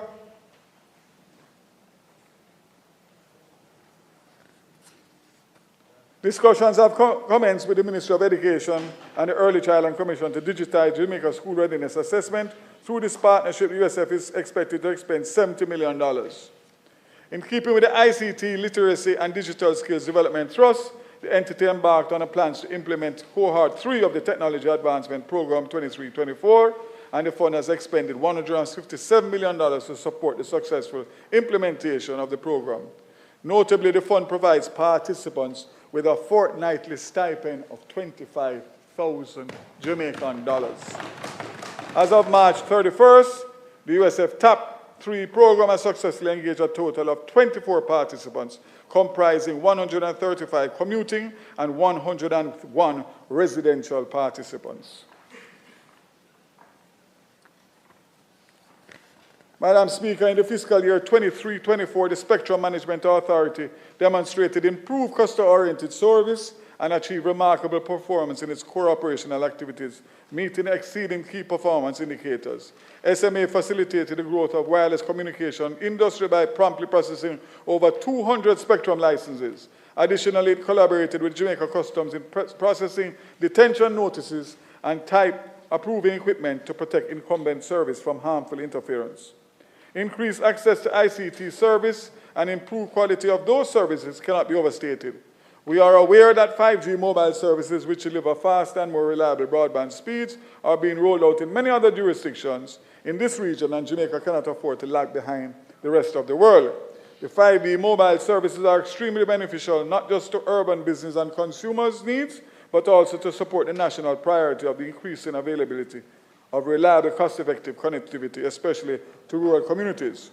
This is one area that COVID-19 pandemic exposed a critical need for the rural Jamaica and Jamaicans in rural communities to have a demonstrated capacity to be creative and productive as anyone in the digital world, and they deserve to be served with reliable mobile broadband services like anyone else. Here, here. Madam Speaker, low-band spectrum, that is spectrum below 1,000 megahertz in the spectrum frequency range, is needed to cost-effectively deliver 5G mobile broadband services. Jamaica's inventory of low-band spectrum designated for international mobile telecommunication in the national frequency allocation is fully exhausted, with the last allocation in the 700 megahertz for commercial service being made in 2021. Without lower band spectrum, the most cost-effective spectrum for our hilly terrain, Jamaica would severely be restricted from moving forward in the 5G world. Proactively, for almost 2 years, the SMA and the Ministry have undertaken a diligent, considered and exhaustive exercise to remedy the lack of available low-band spectrum. Following similar developments in other markets, most notably the United States, the team at SMA and MSET identified the ultra-high frequency 614 to 698 megahertz, 600 megahertz spectrum as suitable for mobile brand services and resolved to access this spectrum block in furtherance of national interests. This spectrum block was designated for digital terrestrial television broadcast services and was currently being utilized by a DTTB operator in Jamaica. The exercise is to repurpose the 600 megahertz band from the broadcast to IMT broadband services commenced in September 22 with an exhaustive island-wide consultation process led by the SMA with the assistance of international experienced consultants. 22 months of due diligence followed with studious consideration of the various consultant reports, options, factors, and guidelines, and the required important work and detailed submission to make the required change to the International Telecommunications Union Radio Regulations Article 5, the International Table of Frequency Allocation. This culminated at the ITU Radio Conference in Dubai, United Arab Emirates in November 23, with Jamaica successfully included in the footnote 5.308A, ratifying the designation of 600 megahertz block as IMT broadband spectrum. The 600 megahertz spectrum block is now officially designated for mobile broadband in the national frequency allocation, and the initial 40 megahertz of 600 megahertz spectrum is being made available to mobile network operators by way of a public auction and information memorandum for our initial 15-year license.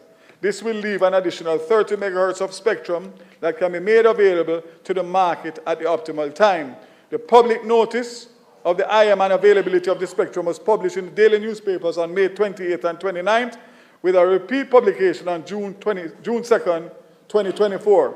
The license terms and conditions will stipulate that the mobile broadband services utilizing this block of spectrum must be deployed speedily and extensively in underserved areas of Jamaica.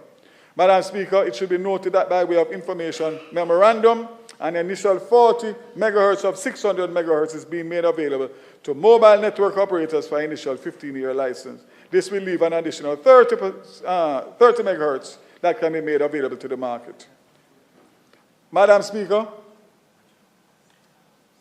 allow me to emphasize the significant benefit that will be derived from the conclusion of this important exercise, which we anticipate in the next few weeks. First, Madam Speaker, the efficient and optimal use of our scarce and valuable spectrum resource will be facilitated in the best public interest. The expansion of broadband services, especially to our rural communities, where it is most needed, mobile operators have been requesting this availability of new low-band spectrum for some time, and we have answered their call. Now they must ensure the quality and reach of mobile broadband services befitting the level of creativity and ingenuity of Jamaicans. Second, by joining the world of 5G, Jamaica sends an important signal that we are open and ready for business with the latest in technology that can facilitate the Internet of Things and applications that can transform lives, increase productivity, and enhance the national security of Jamaica. Third, this new inventory of low-band spectrum will add significant and unanticipated revenues to the coffers of Jamaica, the government of Jamaica, both initially with the allocation of the 40 megahertz and any subsequent allocation of the 30 megahertz when the SME and the government of Jamaica determines the time is right.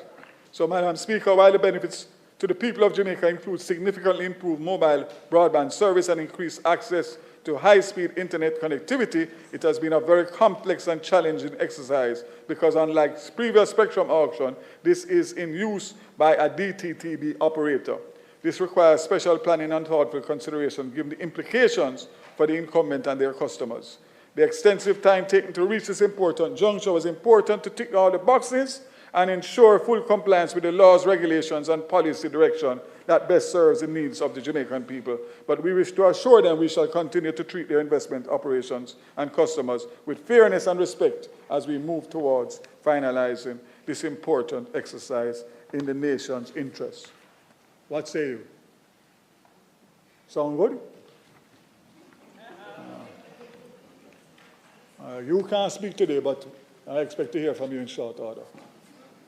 Madam, in closing, last but by no means least, science is critical to the numerous advancements we will witness for the foreseeable future.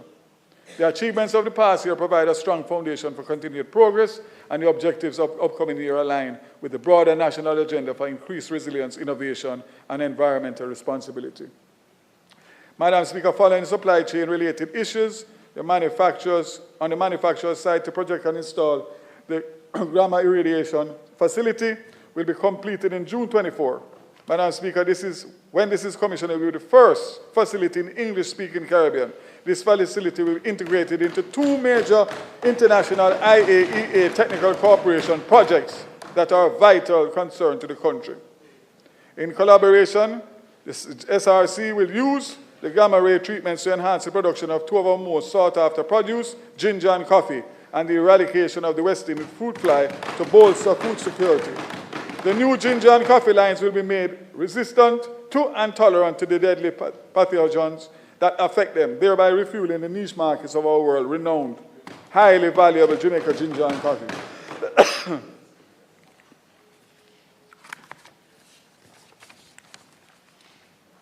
Through collaboration among MSEC, National Commission on Science and Technology, Planning Institute of Jamaica, and United Nations Educational, Scientific, and Cultural Organization, UNESCO, Jamaica has become the 13th nation globally to assess and map the local science, technology, and innovation landscape through the recent completion and validation of its first draft of the country profile.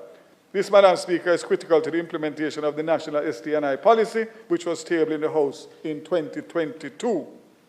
Madam Speaker, the efforts to clean up years of hoarded chemical waste in government-owned facilities and academic institutions have been revitalized, and the disposal of certain classes of chemical waste from these facilities is being actively pursued. To this end, the NCST, in collaboration with iSense, University of West Indies, and the Bureau of Standards, conducted a working shop for laboratory managers, technicians in government laboratories in September 23 on the characterization of unknown chemicals and safe methods for handling and disposal. This has led to the demand for more guidance and training and request for a similar program to be implemented in secondary schools. As we continue to fuel Jamaica's growth everywhere, Madam Speaker, ensuring ethical and proper governance and of emerging technologies to ensure responsible and inclusive development in the scientific field is critical. Strategic priorities reflect the dedication to fostering sustainable development, supporting entrepreneurship, and nurturing the next generation of innovators and scientists.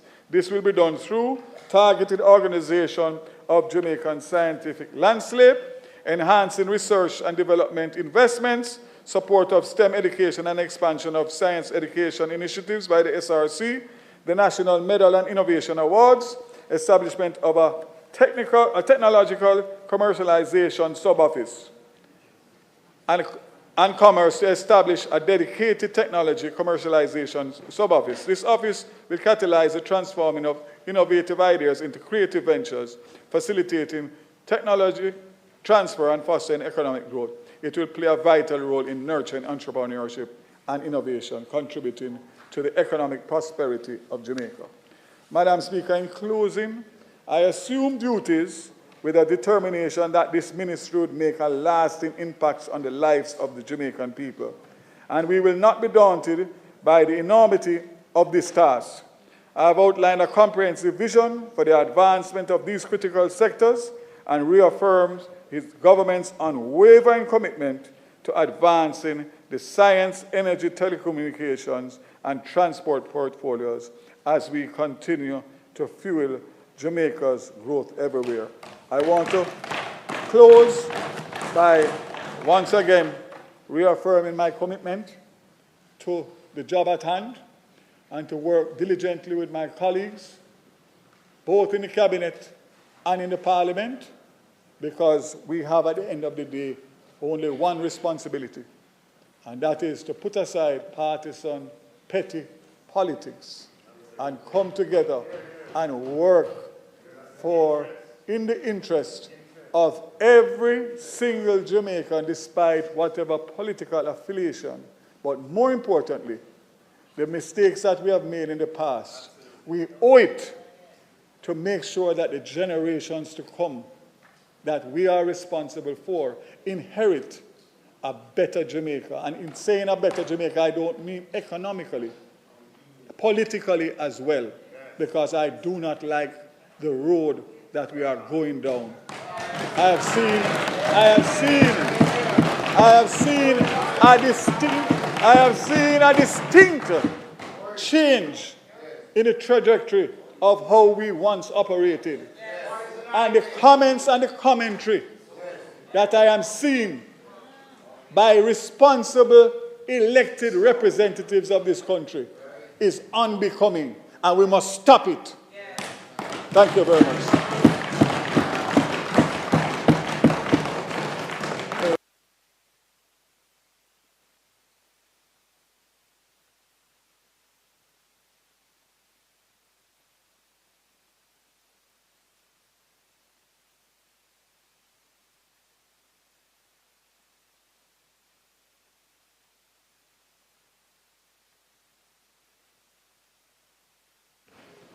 Madam Speaker, wonderful presentation by the Minister of Science, Energy, Telecommunications and Transport, Member of Parliament for Portland Western. Congrats, Minister.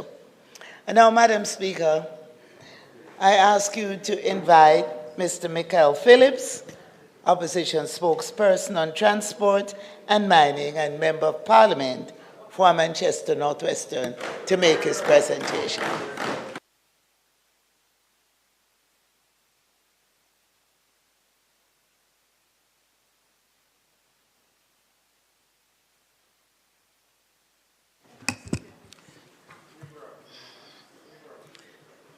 Let me make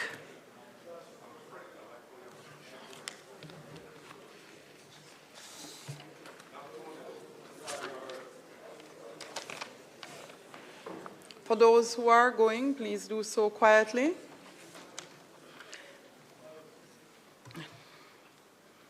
Members, the standing order does not allow persons to speak until they choose to conclude, because persons could choose to speak until tomorrow if they so desire.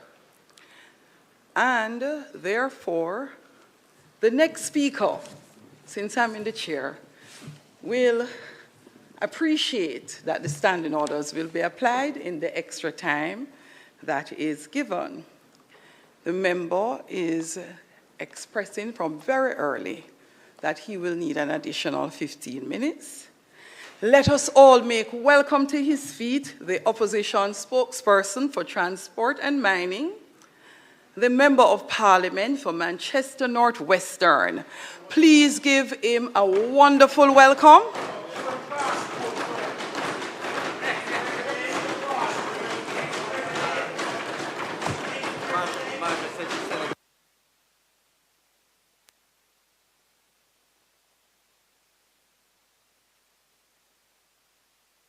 So, Member of Parliament, I'm not sure because you didn't give me a list of individuals in the gallery for you as Minister Vaz did, but even without my glasses, I can see my dear friend Gigi. Welcome to Parliament. I'm happy you're here to give support to your father.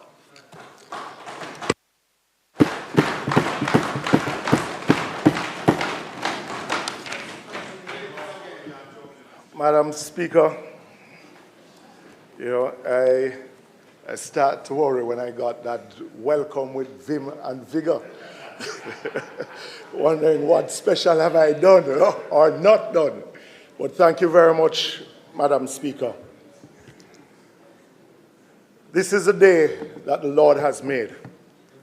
Let us be thankful and give him praise.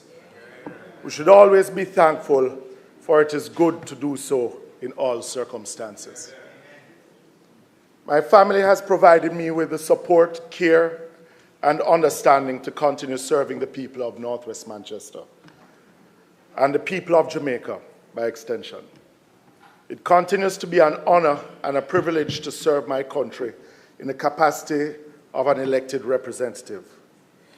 I want to also thank my colleagues for the relationship that we have on that side, and for my party leader and the leader of opposition for the confidence that he has bestowed in me.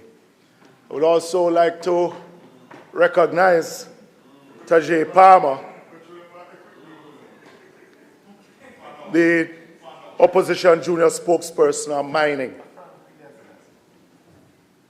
Madam Speaker, you have already recognized my daughter, Gabriella, who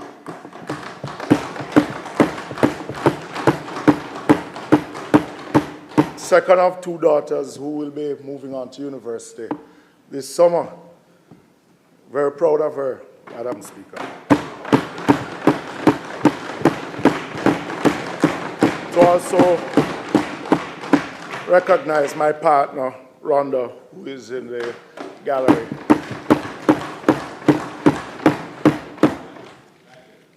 The people of my constituency also continue to sustain me, Madam Speaker, in my efforts and give their fullest support.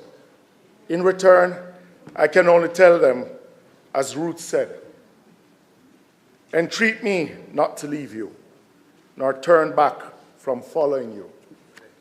From where you go, I will go, and where you stay, I will stay.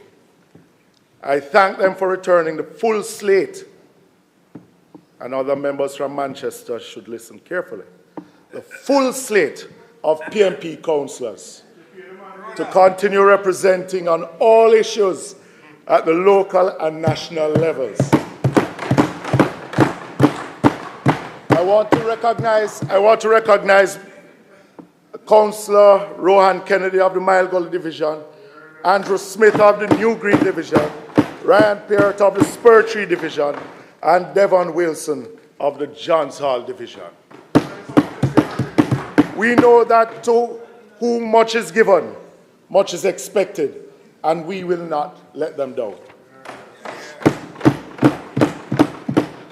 Madam Speaker, over the past few years, this Parliament have not been serving the people of Jamaica the way they deserve to be represented. The people of Jamaica expect better. They expect more from us. They have seen too many broken promises and arrogance from both Parliament and government. Indeed, some here have become tone deaf to the real needs of Jamaicans. A Parliament that behaves in such a manner makes even the jaws of kindergarten children drop at the kind of behavior we sometimes display. The people of Jamaica deserves more. As leaders, we have a lot to reflect on. The government has abused this Parliament using its large majority. This government has refused any meaningful consultation with the opposition on important national matters, or even the people of Jamaica when needed. They push every and anything down the people's throats once it suits the government's agenda, without taking into consideration the very people who sent them here to represent. We do not have to politicize everything, and there is no need to abuse, treat with contempt, or brush off those who do not agree. Good governance is at its lowest point. So much of our population has become angry. The people of Jamaica deserve better.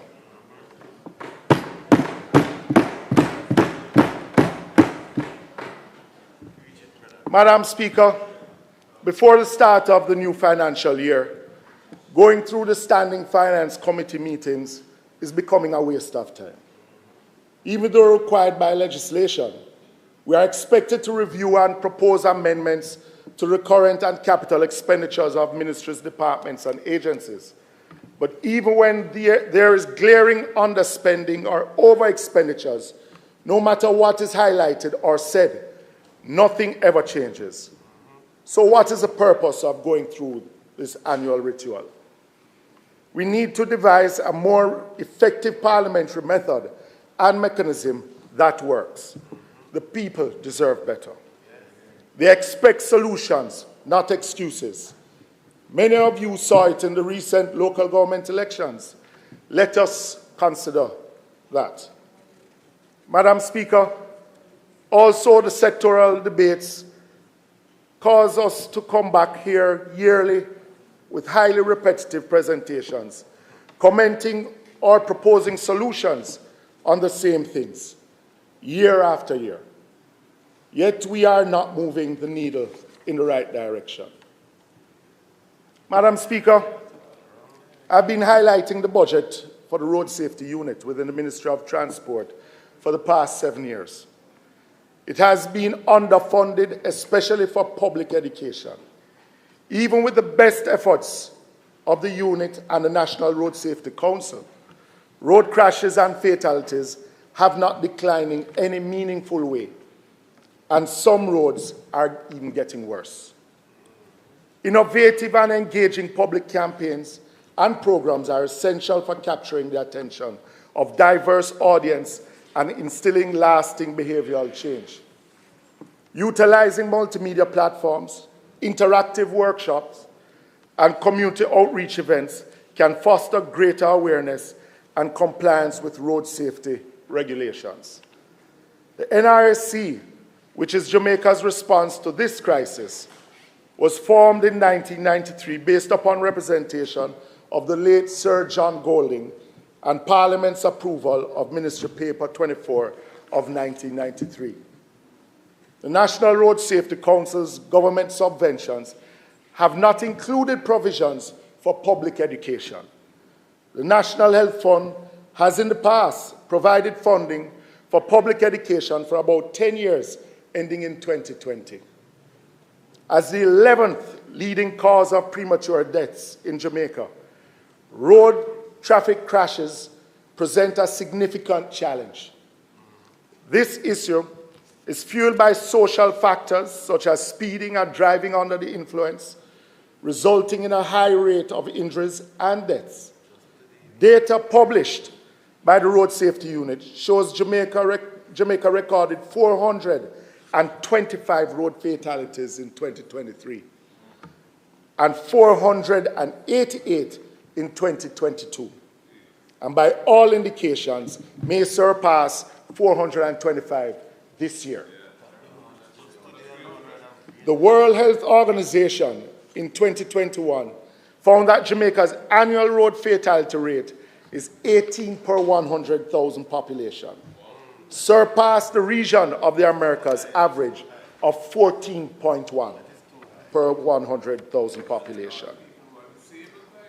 To address this public health concern, the Pan American Health Organization, in collaboration with the National Road Safety Council, has been implementing the United Nations Road Safety funded Safe System Approach for Safer Roads in Jamaica project.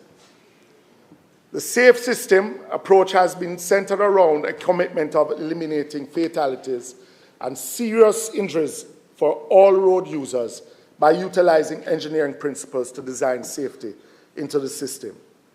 Road safety management should include infrastructure improvements and comprehensive data collection and analysis. Enhancing roadways is paramount to reducing the impact of vehicles and ensuring safe operations. As driver avoidance of damaged infrastructure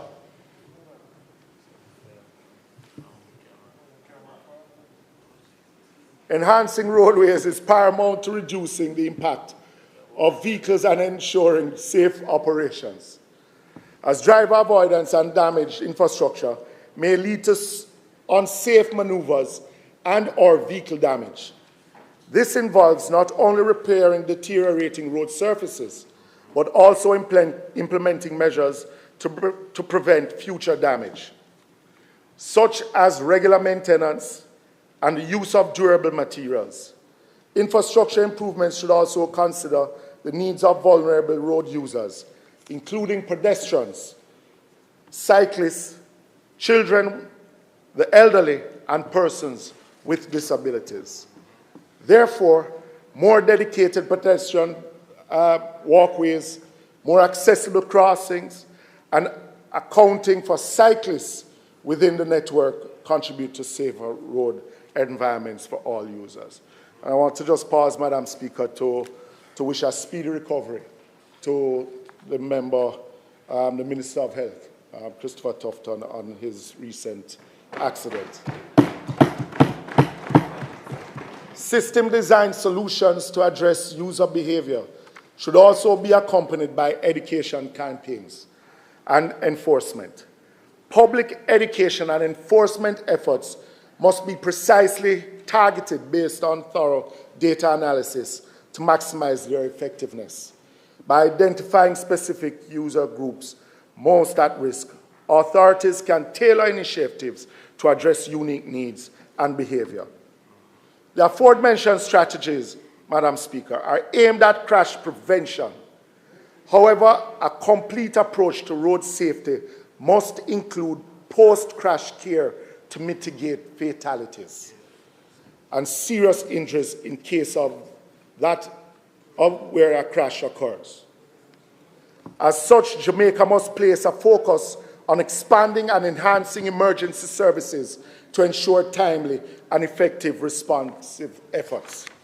Investment in advanced medical training, state-of-the-art emergency response equipment, and effective communication channels between response teams can significantly enhance the quality of care provided of crash victims.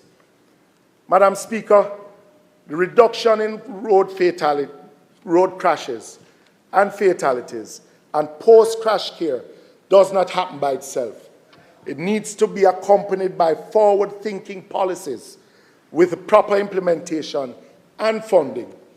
We have been playing lip service with road safety. We recommend, Madam Speaker, that a percentage of the annual revenue from traffic fines go towards funding the Road Safety Unit and the National Road Safety Council public education campaign. Urgent action is needed.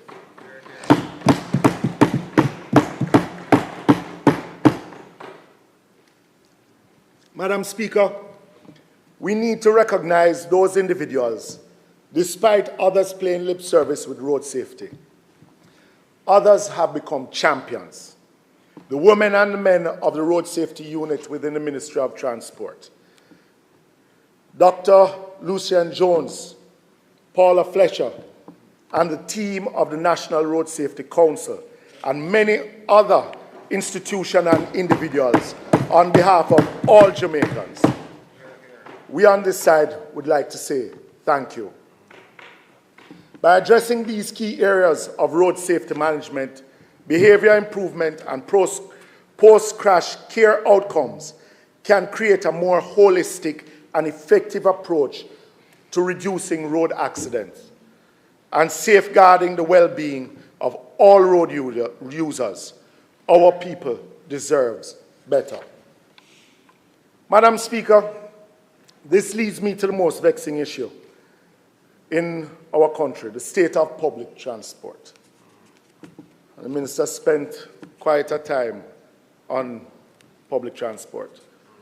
Last year, I called for a new policy direction to address issues in the public transport sector. We need to provide a safe, sufficient, efficient, and cost-effective public transport system, which is basic to cities and countries globally. It has fallen on deaf ears, with no response from the Minister, and I was hoping that the Minister would have come here today, Madam Speaker, and speak about a national policy having to do with public transport. The Gleaner, in a poignant editorial on Monday, May 20th, called for the reimagination of public transport in Jamaica. We are on the same page, Madam Speaker. It suggested that Mr. Vaz should begin that conversation on a rational and rationalized transportation system, taking into account the US $417.3 million Jamaica spent on passenger motor vehicles in 2023, the US $160 million on spare parts and accessories, and around the US $200 million in petrol to run these vehicles. These figures don't take into account the cost and operational treadmill on which the government finds itself in expanding and building new roads to accommodate an increasing number of vehicles. In addition, Madam Speaker, the cost and frequency of fatal accidents killing our students and workers, and the wanton disregard of road traffic laws and regulations are combined to have a deleterious effect on transport. Add to that constant complaints of overcharging of public passengers and inadequate seats in the Kingston Metropolitan Transport Region. Is for these reasons why it is that we need a national transport policy. If announcements alone could fix the problem, they would have been solved a very long time ago.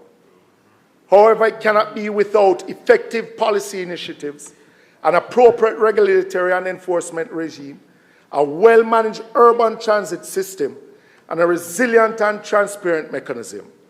Anything less, Madam Speaker, is a virtual abandonment of the 1 million transit-dependent Jamaicans who cannot afford to own a personal vehicle for daily commute.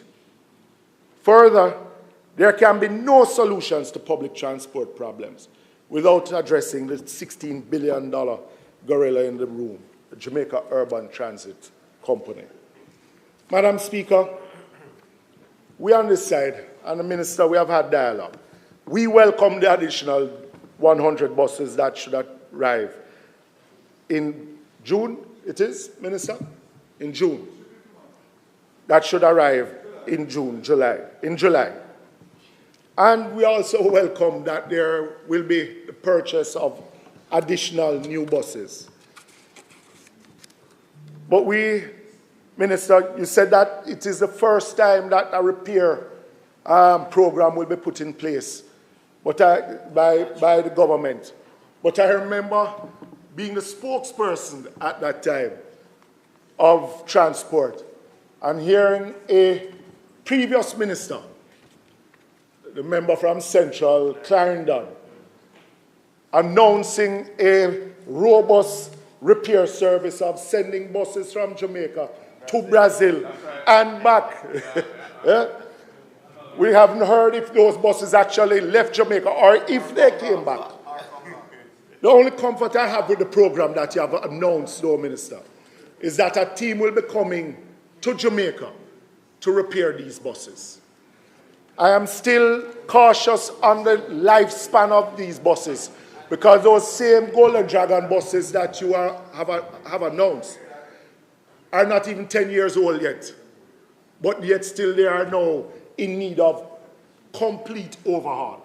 But we do welcome the program because, and you know I'm welcome to looking at those. But we, on this side, we do welcome because we have been clamoring that the rolling stock of the JUTC needs to be increased. This year, it is projected to recover from fares, that is the JUTC, and charters, only 1.74 billion of the 14.5 billion it will cost to provide the service. The company will lose 12.8 billion and recover only 12.1% of the cost from fares, falling from 15.5% last year, even with the addition of 71 new buses. This makes the JUTC the worst performing bus company in the world, using the recovery of operation cost measurement. Even in highly subsidized first world systems, recovery is even higher. This is shocking, as 8 short years ago, the JUTC recovered between 65 and 70% of its operating expenses. This year, as stated before, it will only be 12.1%. In the last 3 years alone, the Ministry of Finance has injected 24.5 billion in operating expenses alone. While service deteriorates, communities are unhappy, and the company is in a material breach of its exclusive contract license to provide 25,000 seats in the franchise area. Staff salaries alone, Fitz, allow the minister to listen a little, please. Staff salaries alone are nearly 3 times the company's income and maintenance budget combined. Fuel and lubricants are 300% of the fare box. The JUTC is now a basket case. And if 1 cent of private capital, since the Minister of Finance is coming from the private sector, were in it, closure would be inevitable end. Madam Speaker, we on this side, all of us know JUTC has a social mandate. But it cannot be left to waste resources without providing a good service. The board of management and the minister and this administration are accountable, and they must perform. Minister, it is bad policy. Why the JUTC? You took a policy that you were not going to increase the fleet. It has taken you 7 years to purchase a bus. 7 years. While the fleet was moving from 400 down to less than 200. So you have gone through 4 ministers. You're on your 4th minister. But the truth be told, if I have to be fair to them, you also gave them basket to carry water. And the people suffered for it. Madam Speaker, I want to ask the minister, because the 3 previous ministers before this one, Minister Vaz, the Wi-Fi system that has been announced on multiple occasions with fanfare in this house and elsewhere. What about the Wi-Fi system if we talk about a public good? The Wi-Fi system that was introduced on the JUTC buses. What of the Wi-Fi system? Will it be expanded, Minister Vaz? Or is it in existence any at all since the launch of the Wi-Fi system? We would love to hear more about that public good. The minister has announced new fleet acquisition at regular intervals. A few weeks ago, he announced that another 100 buses will arrive in July. The Gleaner in the same editorial suggested that before finalizing the deal, for the sake of transparency and the assurance of taxpayers that they are getting value for money, the minister should at least inform the Parliament of the details. Madam Speaker, at examining the outturn of the 2023-24 financial year and the projections of 24-25, I'm genuinely concerned about the chronic financial and management issues so obvious at the JUTC. Just by adding 100 or 200 new buses is not the total solution, because the minister announced in his presentation just now about franchising of routes. And the minister answered a question that I was going to ask him, if these routes were routes that were franchise routes within the ambit of the JUTC. If so, then when the JUTC has increased its fleets of buses, what happened to those routes? Is the JUTC going to then rescind the license for the franchise, the agreement with the franchise holders, so that they can go back on the routes? What will happen to these routes and these franchise holders is a question that the minister needs to address.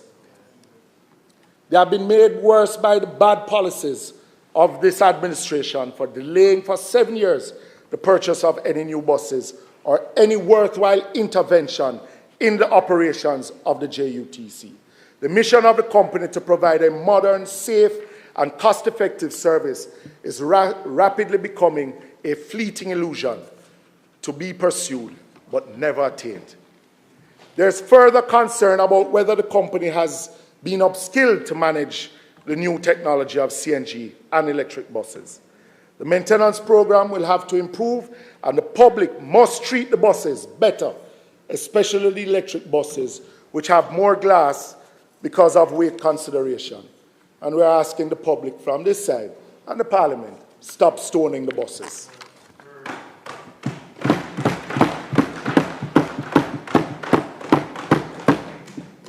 confused fare mechanism will also have to be addressed, and a decision taken on whether fare setting will be referred to the Office of the Utilities Regulation or any other such body.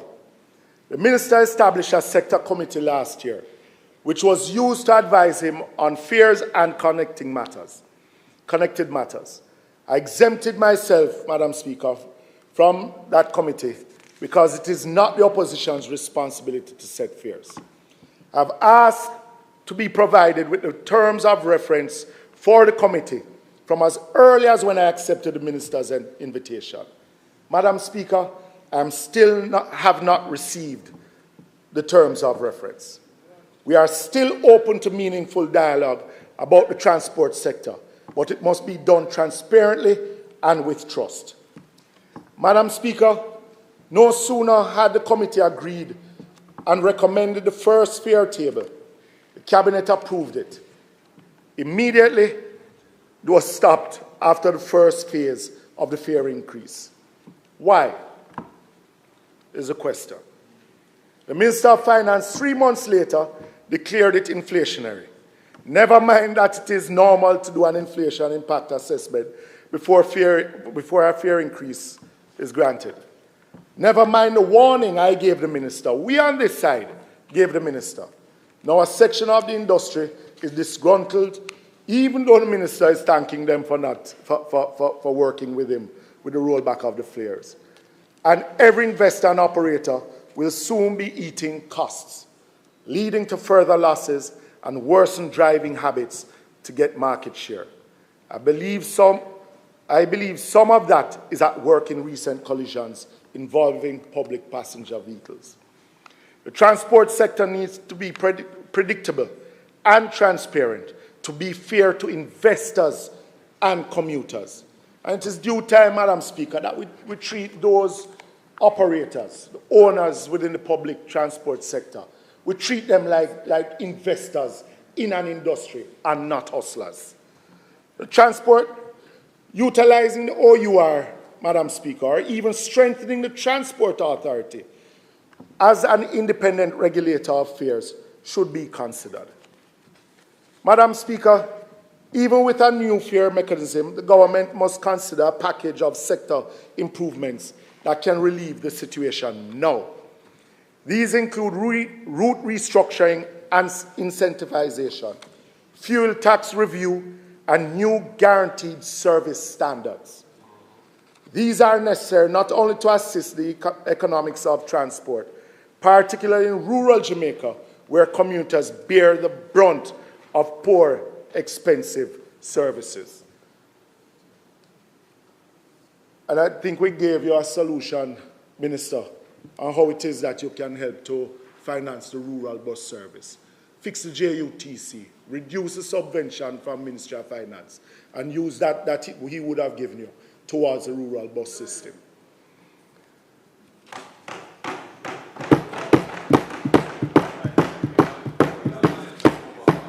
Madam Speaker, as I said earlier, House Leader, the member's time for speaking has expired. Thank you very much, Madam Speaker. May I ask the House to approve additional time for the 15 minutes for the member to finish his presentation. The question is that the member be allowed an additional 15 minutes to complete his presentation. Those in favor? Those against? The ayes have it. Thank you, Madam Speaker. Thank you, members. Madam Speaker, as I said earlier, good public transport system requires appropriate policies and a regulatory framework, fit for purpose, and balance the interests of the service providers and users. The Transport Authority, which regulates transport in Jamaica, needs urgent modernization to make it more effective operationally. However, the legislative and regulatory tools must be provided. What of the promised Transport Authority Act? And the Minister addressed it But while there is a delay, it is causing confusion in the sector, Minister, as you know, having to do with the fines that should be charged. Transport Authority Act says one thing, RTA says another thing, and it is at cross purposes at this point in time. However, an organization must improve its image as a regulator, particularly in licensing where accusations of lack of probity continues. An area in need of examination is whether the enforcement functions of Transport Authority should be incorporated, Minister, listen to this one, into a modern transit police force, just like you would have in New York, transit police and other major cities around the world, charged with policing the provisions of all road license, as well as the safety and security of commuters and workers. Many drivers have been murdered, and many commuters have been the subject of criminal acts, including shooting, kidnapping, robbery, assault, and other serious crimes. I remember a few years ago, a previous Minister of Transport had threatened operators that they would not have renewed their badge or their license if they didn't put tracking systems in their vehicles. And we asked the question, if this would be something that is just a one-off, or will it be continued? How is it that you're going to enforce it? And today, the system is where it started, nowhere.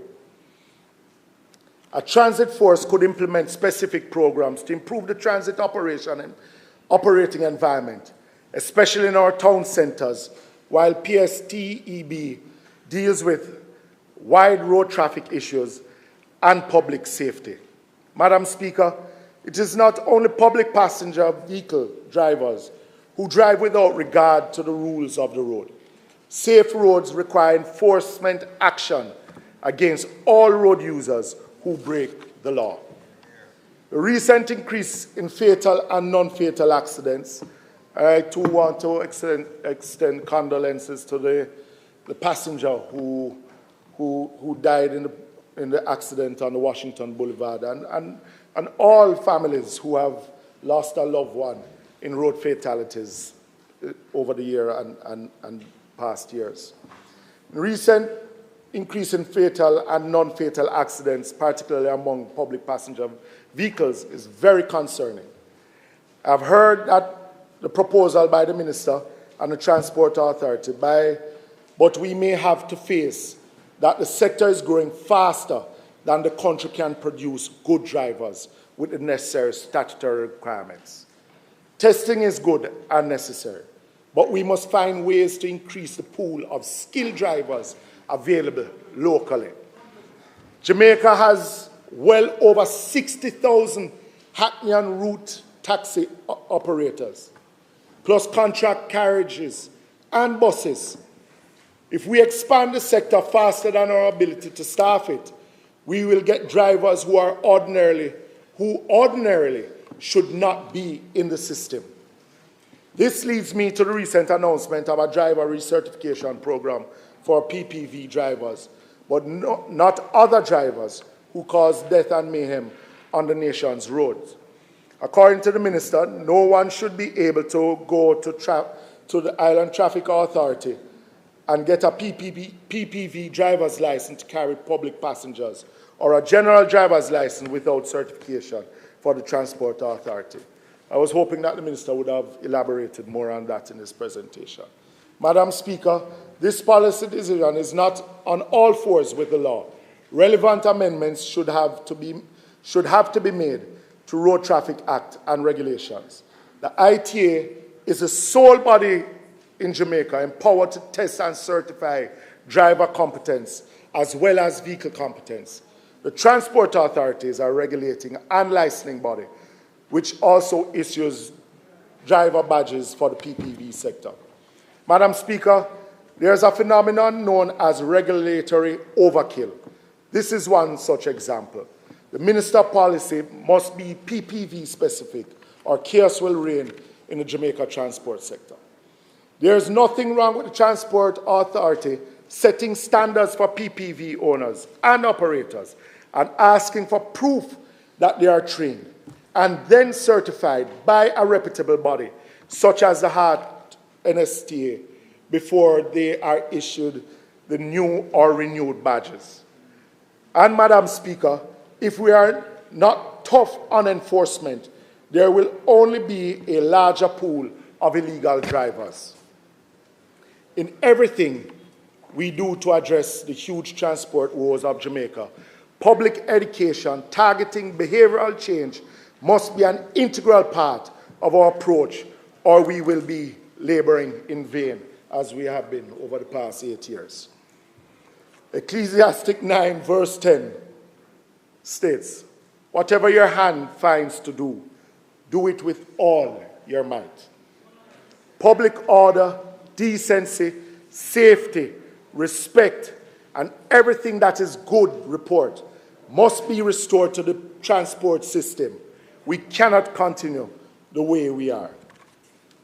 Madam Speaker, we intend to ignore issues when they are not political or hot-button issues. When we become aware that there were rideshare operators operating in our space, we on this side implore the government to act swiftly in regulating that sector.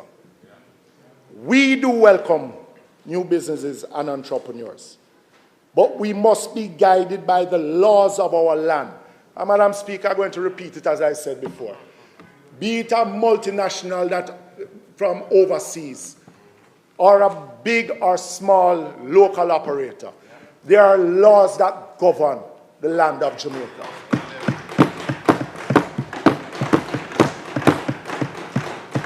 Madam Speaker,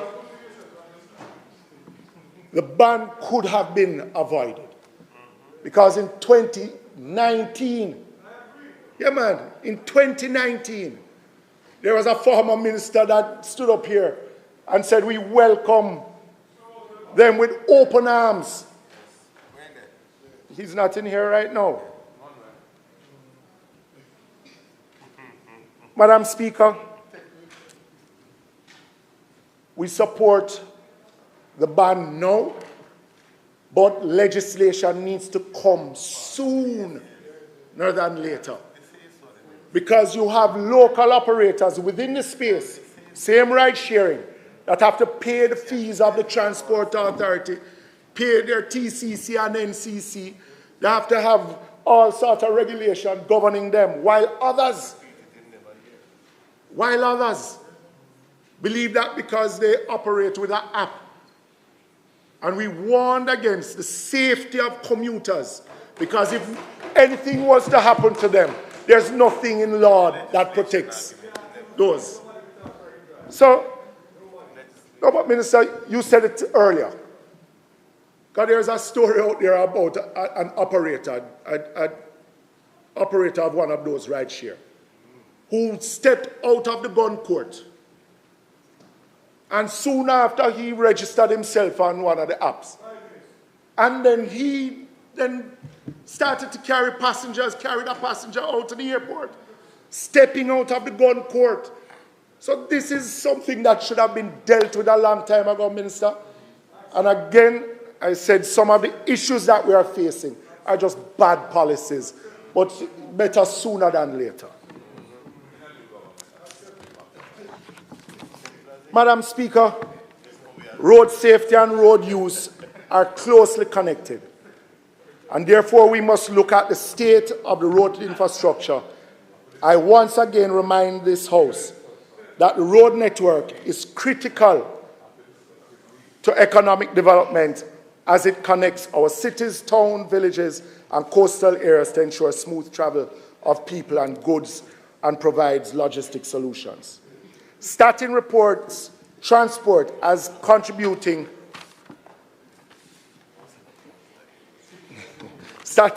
starting reports transport as contributing 4% of GDP. And for it to continue playing its role and help grow the country's GDP, it must be maintained in a planned and systematic way. As spoken ad nauseum in these sectoral debates, and the need to create, and I'm glad the Minister of Finance is here. He is against dedicated fund. We know the IMF is against dedicated fund. But we have to do what is best for Jamaica.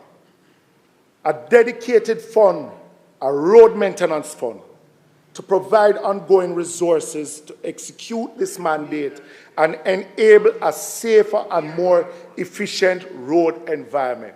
Minister, I hear you every time, you know, right? But when you look at other economies of the world, Africa, I mean, most states in the United States, the same 20 billion that you're seeding Spark, or the same money that you're using to overlay these roads, within a couple of years, they have to be maintained. Yeah. You are the same one, you know, that keeps standing in here and talking about never having enough money to do an effective road maintenance program. But you cannot do it in an ad hoc way. Minister, you cannot do it in an ad hoc way. Let me highlight something to you. No, let me highlight something to you, Minister. The Spark program that you are initiating right now, and we all welcome it. Right? So I'm not speaking against the Spark program. You have about 30,000 kilometers of road between the National Works Agency and the Municipal Council. If you are to look at the cost per kilometer of overlaying these roads and putting in drains, curb and channel, as you have requested in this program, it works out about $30 million per kilometer. That 20 billion can only give us about, what? Can give us, what, 700 kilometers of road? Out of the 20 billion. Right? But you still have, it's good roads, but you still have 29,000 kilometers of road that will not be touched. And there's no effective program that I've seen, or comprehensive maintenance program for this financial year. No, I'm just making the point of why there needs to be a comprehensive, dedicated fund, road maintenance fund, which, Minister, I am proposing that should be taken out of the hands of the political directorate, just like how you have fund managers for pension funds to manage this fund and ensuring that the longevity of it. In the past, we have allowed the political director to decide on the spending of it. The last road maintenance fund, what we had was really a throughput, because it depended on the budget of the Ministry of Road Works to fund it. Minister, think on it. Believe me. Starting reports, transport. Minister, you dedicate $5 billion for road maintenance, and it is woefully inadequate to do any meaningful road maintenance with $5 billion per year. No, this is a one-off program. It is a one-off program. You still have 29,000 kilometers of road that will not be touched.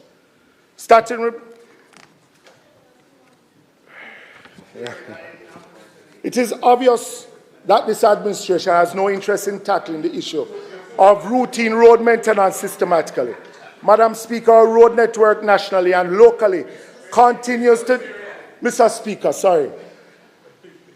Speaker, our road network, national and local, continues to deteriorate faster than we can maintain it and remains in a condition which is unsatisfactory for our citizens.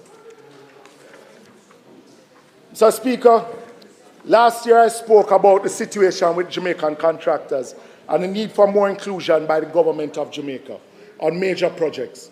The playing field is not level, and I'm raising it again due to the anticipated implementation of the 40 billion Spark program, where it appears that the program will be given to one contractor, recently or awarded to one contractor.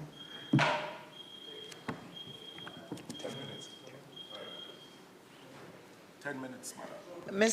Mr. Speaker, I ask that the time be extended by 5 minutes. 10 By 10 minutes, Mr. Speaker, to allow him to complete his presentation. Stop it. Mr. Speaker? 10 minutes to complete his presentation.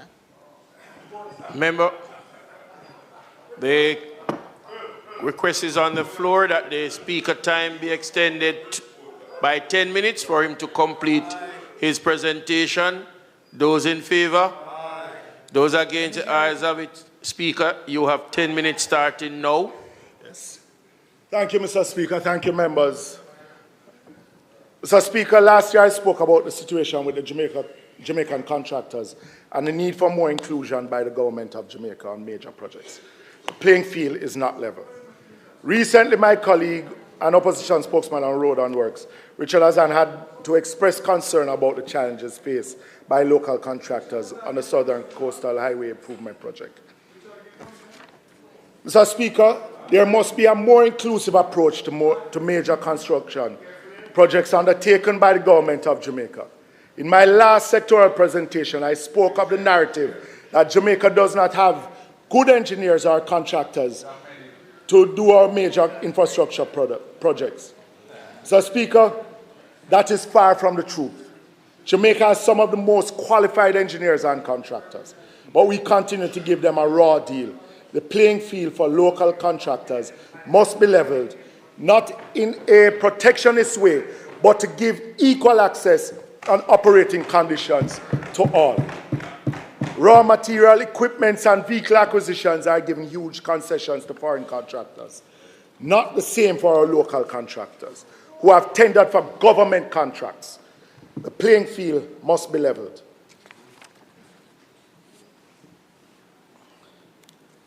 If we are to see the true growth in the Jamaican construction sector, we need to give equal access to our people. Jamaican contractors should be brought in line so they can fend for themselves and be able to compete locally and overseas. It is a shame that they must defend themselves at home. Level the vibes, Mr. Speaker. Just as Jamaica is in dire need of a new direction for transport, so is a new direction needed for road construction and maintenance. We can all agree that a better and more efficient transport system will contribute to our productivity.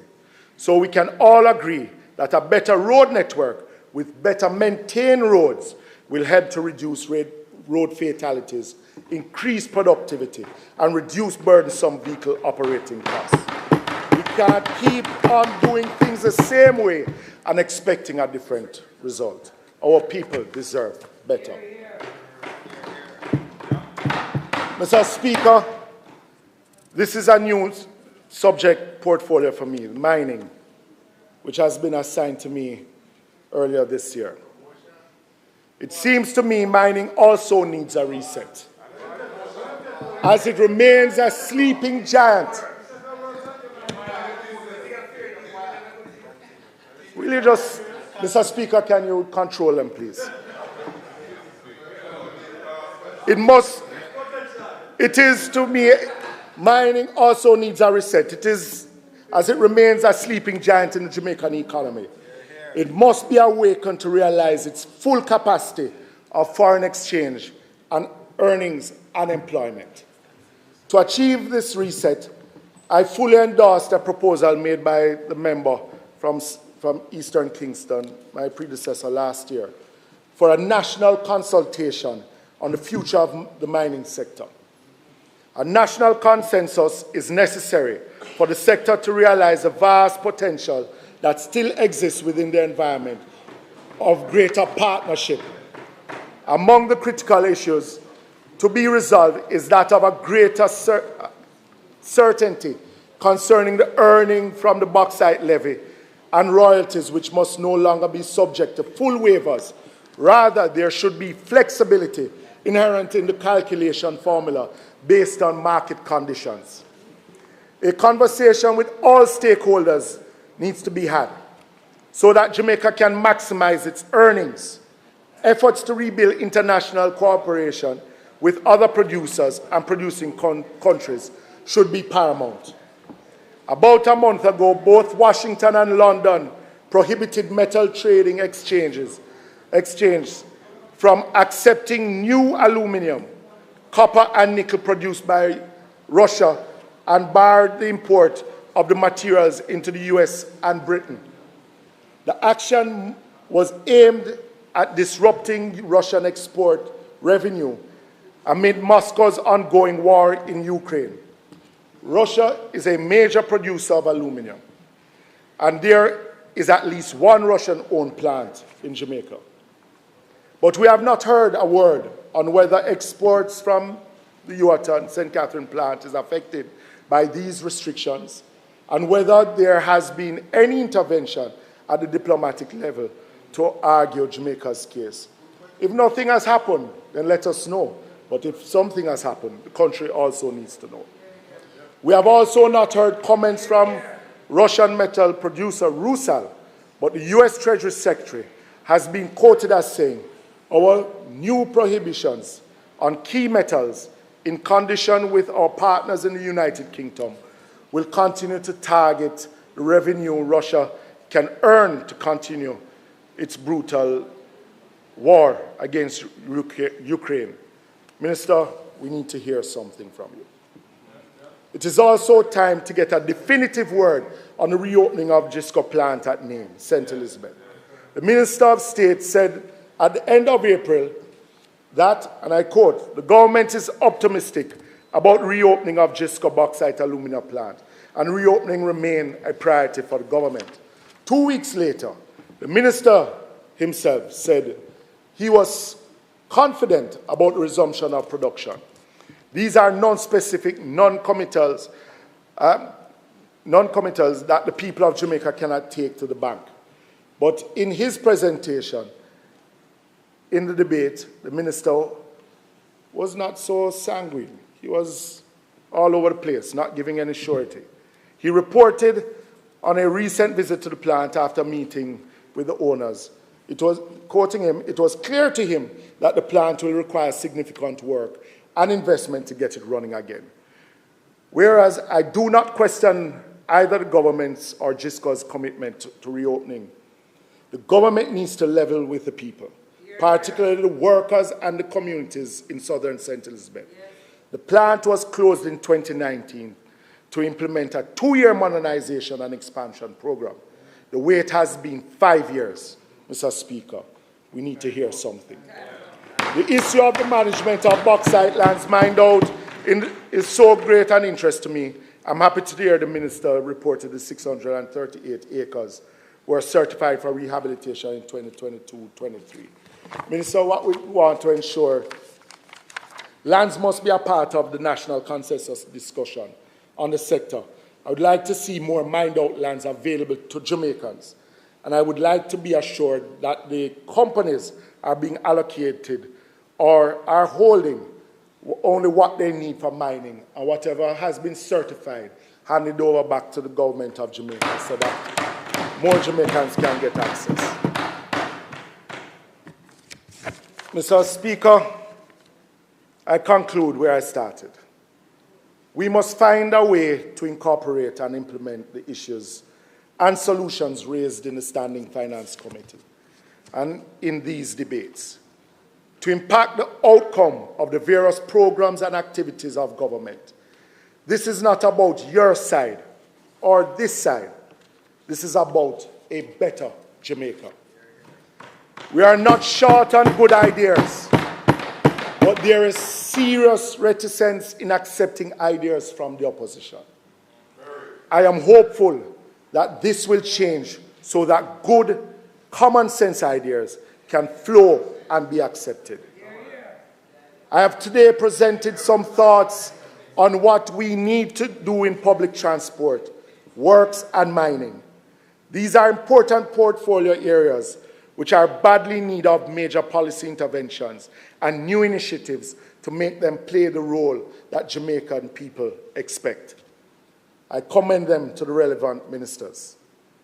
I especially call for a new day for the public transport sector, which is facing many cries, although it is a pillar for a modern competitive economy. Same for the mining sector, which has the capacity of awakening greater investment from Jamaican-owned companies. People cannot wait and endure mixed messages coming from the leaders who ought to speak with greater clarity. Confucius said, our greatest glory is not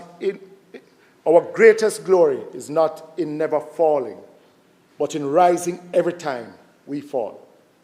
Falling is an opportunity to grow and to push harder until we reach that breakthrough.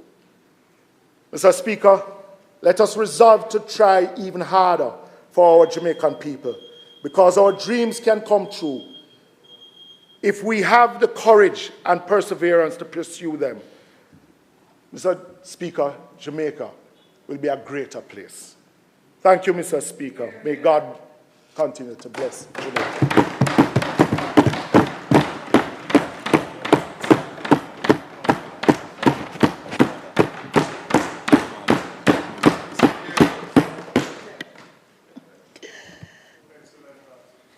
I want to thank Speaker Michael Phillips, the opposition spokesperson on transport and mining, for his presentation. And I know Mr. Speaker asked that the sectoral debate be suspended.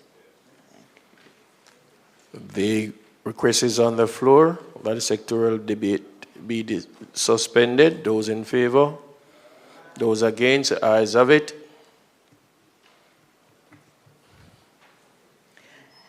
Mr. Speaker, at this time I ask you to invite the Honorable Nigel Clark, Minister of Finance and Public Service, to take the bill shortly entitled the Financial Administration and Audit Amendment Number 3 Act 2023.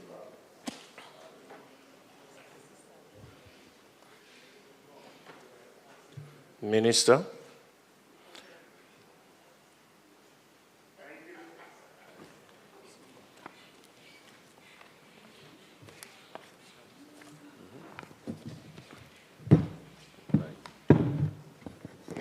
Thank you, Mr. Speaker. I stand here, Mr. Speaker, to commence the debate on a bill entitled the Financial Administration and Audit Amendment Number 3 Act of 2023. The bill seeks to amend the Financial Administration and Audit Act to establish the National Natural Disaster Reserve Fund, NNDRF, and amongst other things, identify the sources of funding for the NNDRF and the conditions under which withdrawals may be made from it. The establishment of the NNDRF seeks to buttress and strengthen the government's disaster risk management framework, given the vulnerabilities that Jamaica faces. Madam Speaker, small island Caribbean states such as Jamaica are especially vulnerable to natural disasters. Even without the direct hit of a hurricane, the fiscal impact can exceed 2% of GDP. The financial management of such disaster risks is a priority of this government, especially as Jamaica faces the increased prospect of more frequent and more intense natural disasters. Madam Speaker, notwithstanding the reference to natural disasters in the name of the fund, the government is also concerned with non-natural disasters as well. Essentially, it is any disaster that has a fiscal impact. So disasters such as a severe economic contraction is contemplated by the amendments to the bill. Madam Speaker, funds in the NNDRF are meant to treat disasters that severely affect the economy and that lead to a fiscal impact of 1.5% or more of GDP, whether through revenue loss or increase in expenditure, or both. It is important to note that the NNDRF is not meant to replace or displace the role of the National Disaster Fund established under the Disaster Risk Management Act, which has an entirely different purpose, which is to prepare for mitigation and preparedness, rapid early response, and recovery. The NNDRF is a financial risk management tool that forms part of Jamaica's multi-layered suite of instruments to provide fiscal resources that enable the government to respond to the major impact of disasters. or to the impact of major disasters. It is for these reasons, Madam Speaker, that the provisions established in the NNDRF are linked to Section 48C, subsection 2 of the Financial Administration and Audit Act, as it is this section that allows for the suspension of the fiscal rules under certain circumstances. So the construct of the section is that if there is a disaster, a natural disaster or economic contraction, that is projected to have or has had a fiscal impact that exceeds 1.5% of GDP, the fiscal rules are suspended and the government of the day also has access to the NNDRF. Right now, as it stands, the fiscal rules are suspended and the government has to fend on its own. What we hope to have is a stabilization mechanism, a counter-cyclical buffer to which the government of the day can turn to in the event of such natural or non-natural disaster. As so, Madam Speaker, disaster is defined in the bill as any occurrence set out in Section 48C2 of the Financial Administration and Audit Act, which includes public disasters, circumstances of severe economic crisis, and periods of public emergency, amongst others. These are the circumstances that allow for the suspension of the fiscal rules, and this bill is an important step in enhancing the fiscal buffers of the country. Madam Speaker, one of the central economic lessons from our history is that we have to always be creating, maintaining, improving, and increasing fiscal buffers that allow us to endure and recover from economic shocks. I'll now do a clause-by-clause presentation of the proposed amendments contained in the bill. Clause 1 of the bill states the short title, Madam Speaker, and addresses preliminary issues such as the name of the Act being the Financial Administration and Audit Amendment No. 3 Act, and that it should be read and construed as one with the Financial Administration and Audit Act. Clause 2 of the bill inserts a new section, 30A, that establishes the NNDRF and states that the NNDRF will be funded with issues from the Consolidated Fund Principal Bank Account. Madam Speaker, the bill speaks to, in 23-24, drawing down $200 million from the Consol Fund and funding the NNDRF. That clearly is something that we'll amend since that fiscal year has already passed. But in 24-25, the bill speaks to funding the NNDRF with an inaugural contribution of $1 billion, and then annually thereafter, no less than $400 million per annum. The maximum of the fund at this stage, we're stating at $10 billion. Future administrations can increase that once we've achieved that target. This is what we mean, Madam Speaker, Mr. Speaker, of having and improving resilience, fiscal resilience to disasters. Clause 2 continues to identify other sources of funding to include amounts received from the triggering of national disaster instruments held by or on behalf of the government of Jamaica. So the government of Jamaica holds the catastrophe bond. We have an instrument with the Caribbean Catastrophe Reinsurance Facility. We have an instrument with the IDB. What we haven't covered to date is what happens if those instruments disperse funds. Where does it go? Does it go to the Consol Fund and be commingled with everything else? No. What we're saying is it comes to the NNDRF, and once it is triggered, once funds in the NDRF have been triggered by an instrument, it can flow for use by the government. But the means by which it flows is through the NNDRF. Clause 2 also speaks that the government of the day may allocate unspent balances at the end of the financial year, grants received from any source in relation to the objectives of the fund, and returns on investments of the fund. Those can be contributed to the NNDRF. Clause 2, Section 2 states the objectives of the NNDRF to provide a disaster risk management facility that enables an immediate financial response to disaster effects in Jamaica. Clause 2, subsection 3 addresses how disbursement of the NNDRF is to be treated. It says the Auditor General must first certify in the committee stage, I'll propose to amend that, just to say the fiscal commissioner, because that is where we are now, that, and it should really be the fiscal impact is at least 1.5% of GDP due to the disaster.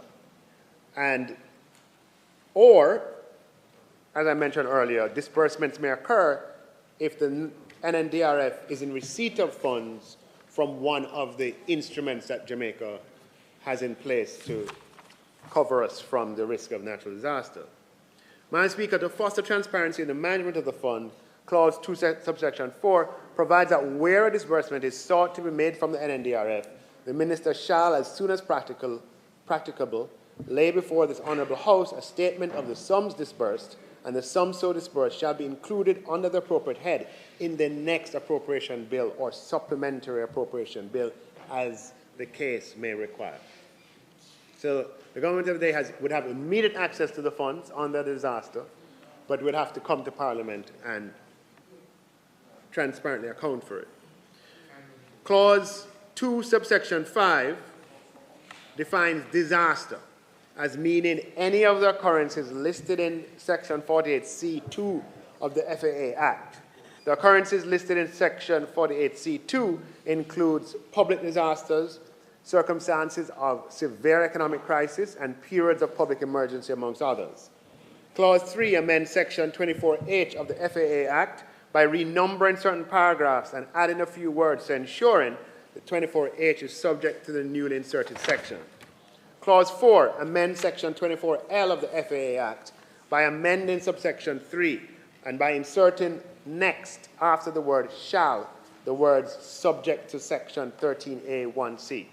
Madam Speaker, the Memorandum of Objects and Reasons summarizes the object of the bill as making disaster risk a financial priority of the government.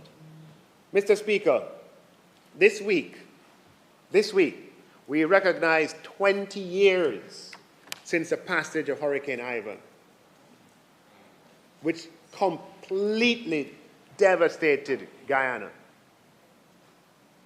It submerged the Cayman Islands and led to the failure of an insurance company right here in Jamaica because they're overwhelmed with claims and didn't have enough reinsurance. It also remains the most destructive hurricane to have hit Jamaica since Hurricane Gilbert, and it has not since been surpassed, thank God, in the last 20 years.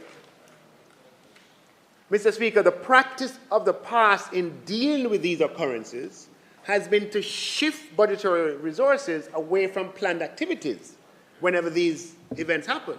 So when Ivan happened, or any of the others, what you would do is you plan to build something in Portmore, you would suspend it. You had planned to get some buses in, you would park it, and development gets interrupted.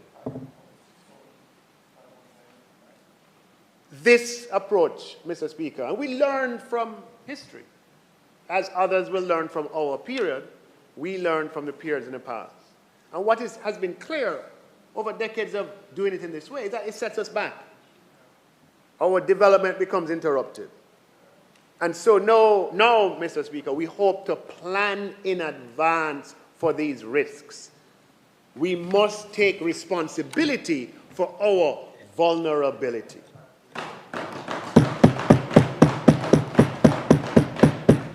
So what we're doing is that we determine the components of the risks that we want to transfer to capital markets via the cat bond, and we determine what risks we want to transfer to the multilaterals via the credit contingent claim and other instruments.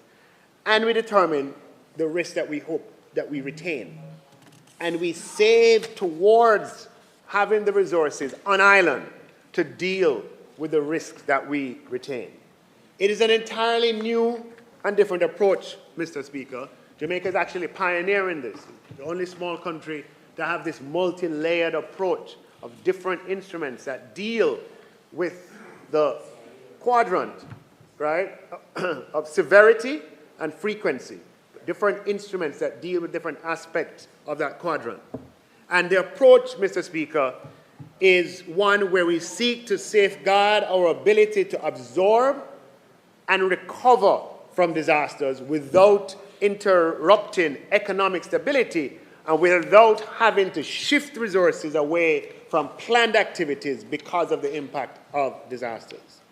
Mr. Speaker, I now invite members of this Honourable House to support the passage of this bill.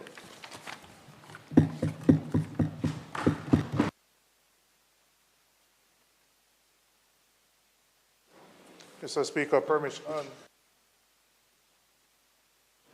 permission to speak from a seat other than my own. You are. Thank you, Mr. Speaker. I have some questions for the Minister in relation to what he has just announced. The first question I want to ask is, for the trigger of the estimate of it impacting 1.5% of GDP, whether that is independently made by, in this case, the Fiscal Commissioner, and at what stage would that decision be made? So, for example, if you're hit by a hurricane, you're not going to know in day one or day two after the impact, but you would need access to funds to respond immediately to issues that are there on the ground. So the question is what triggers and who triggers the disbursement from the fund and the determination that this actually is going to impact GDP by 1.5%. Second question relates to the management of the fund. I would like you to elaborate on who would have responsibility for the management of the fund and whether there is a level of independence from the political directorate. And I ask that because history is replete with examples, and I'm not picking on any particular side, but we have had many dedicated funds that end up being used for other purposes. In this case, we have the NHT, we had the education tax before, and successive governments on both sides have dipped into dedicated funds for other reasons, which is why I know you don't really like to deal with dedicated funds in the first place. Third, if we receive donations, for example, from other countries, multilaterals, in the event of a disaster, is it that the funds would go into this particular fund under which there are specific rules about disbursement, or would those funds go to the general consolidated fund for the government to use as it deems necessary and appropriate? And then my final question relates to, you said it's not just natural disasters. You could have severe economic contraction. So if, for example, you go through 3 or 4 quarters of negative growth, and that negative growth reaches 1.5% of GDP, in a scenario like that, in the absence of any earth-made disaster, again, if the Fiscal Commissioner determines that, then does that trigger access to the fund? Those are my questions.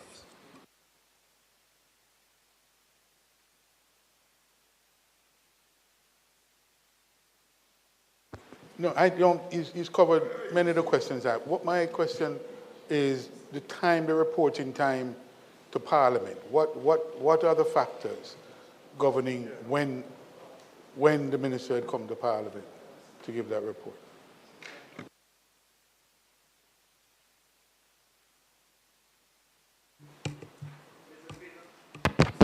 Thank you. Mr. Speaker, I thank the members for the questions. The mechanism set up in the bill is that there is an independent trigger. So it will be on amendment, it will be the Fiscal Commissioner who certifies that the impact either has been, or is likely to be, or projected to be greater than 1.5% of GDP. Now, the Fiscal Commissioner may not be able to do that on their own. It is envisaged, and we had a little practice with when COVID came. What happened was that, in that case, it was Auditor General. The Fiscal Commissioner would get reports from others, from the PIOJ, would get from the Disaster Office or the Met Office, or from various other sources, and make a determination. It's less science, or there is some science, and there is art as well. Okay, so they would take information from sources available to make that determination about the likely impact of the disaster, the extent of it. In terms of the management of the fund, they would have to, what they would have to do is, yes, what would happen, Mr. Speaker, respond to that question, they would have to certify in writing, and I think similar to what happened, we've set it up similar to the escape from the fiscal rules. The same way you escape the fiscal rules is the same way you access resources to help you. So when we escaped on the fiscal rules the last time, the certification was, yes, given to me and tabled in Parliament. And it was tabled in Parliament when I came to, so similarly, let me answer your question now, the proposed law says as soon as practicable, just to account for the complete uncertainty in the aftermath of a disaster, depending on the size of the disaster. Yeah. Yes, but what is sure that you can't draw down from the fund without very shortly thereafter reporting to Parliament that you have.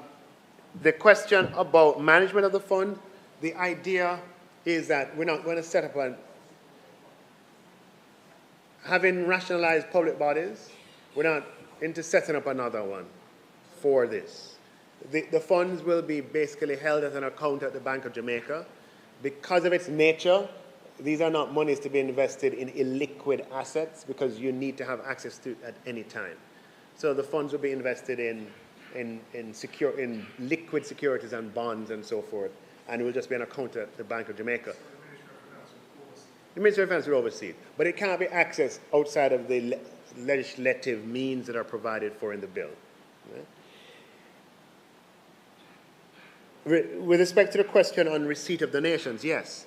The idea is that the NNDRF is now set up as a segregated fund, that's a subset or subsidiary of the Consol Fund, if we use that expression, where donations from multilaterals or from partner countries in the event of a disaster would go to that fund first. Okay? And in this world of disaster risk financing preparation, donors are more likely to make contributions to countries where there is transparency about the arrangements. If the money is just going to melt into the vastness of the consolidated fund, people are less likely to make contributions. The money is coming into a dedicated national natural disaster fund, then certainly the other person's experiences that have been shared with us is that the international community is much more open to making donations where the infrastructure of transparency and accountability exists. And Jamaica is leading the way in this region in setting up this segregated national natural disaster fund to help as a stabilizing mechanism. Think about it. We're planning for the future and planning a mechanism that provides stabilization. As the member inquired, so we're not thinking just about natural disaster. We're thinking about economic contractions as well. Think about the global financial crisis. Think about what happened at 9/11. Think about the various sort of economic disruptions that we've had over the past couple of decades that has had an impact greater than 1.5% of GDP, and the government of the day had nothing to draw on. What we're doing here, while our generation would have certainly inherited a legacy of debt, what we're leaving for future generations working together is to leave a legacy of national wealth. That is the vision. We've set funds aside to provide stabilization mechanisms for the future.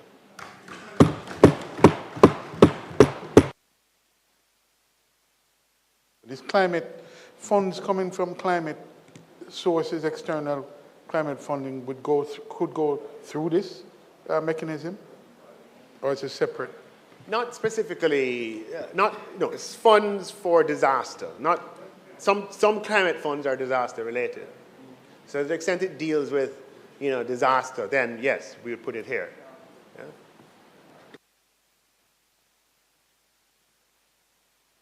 Speaker, I ask that the bill be read a second time. The question is that the bill be read a second time. Those in favor? Those against, the ayes have it. A bill entitled An Act to Even Further Amend the Financial Administration and Audit Act read a second time. The House will now resolve itself into a committee of the whole House to consider the bill clause by clause.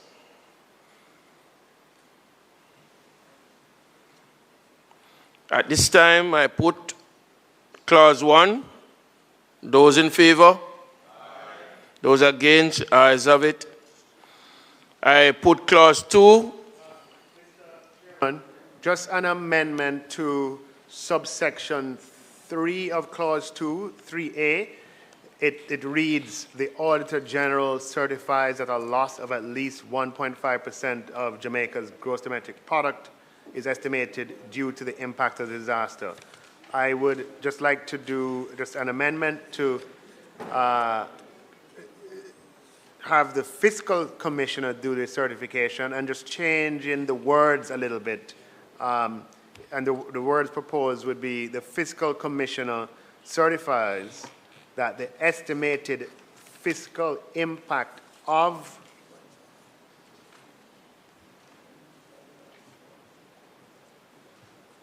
the disaster is equal to or greater than 1.5% of gross domestic product. If I may read it again? Yes. It would read, a second. The fiscal commissioner certifies.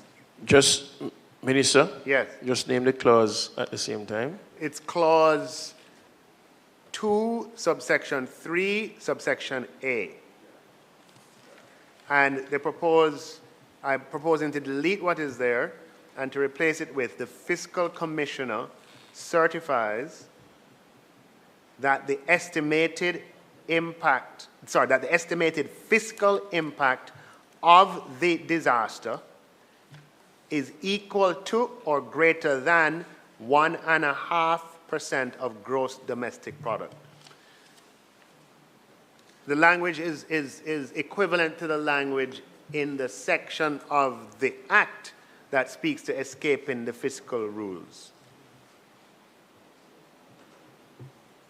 Member?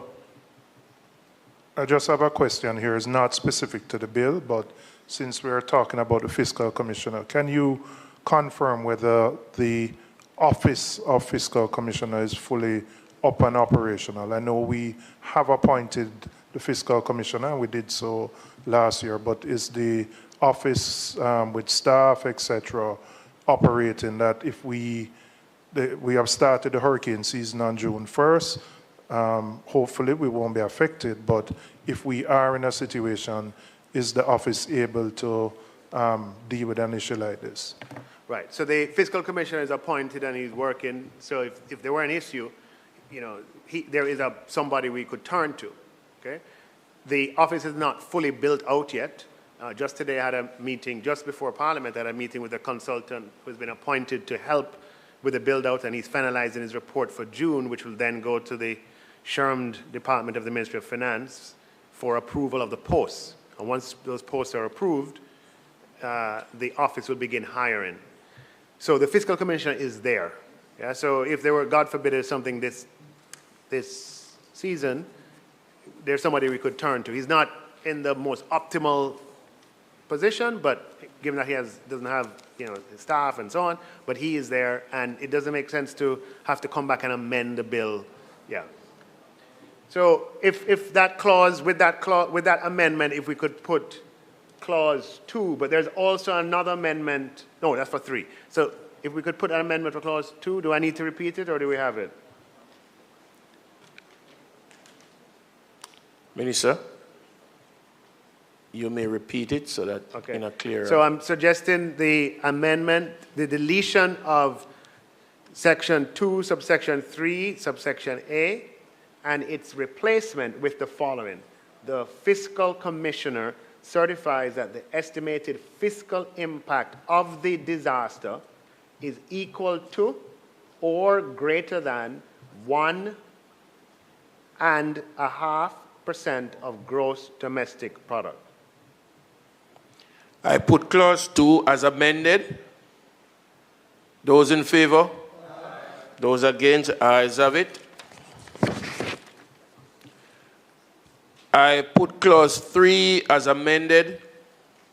As amended, okay. Those in favor? Aye. Those against? The ayes have it. I put clause 4. Those in favor? Those against? The ayes have it. I put the title enacting clause. Those in favor? Aye. Those against? The ayes have it.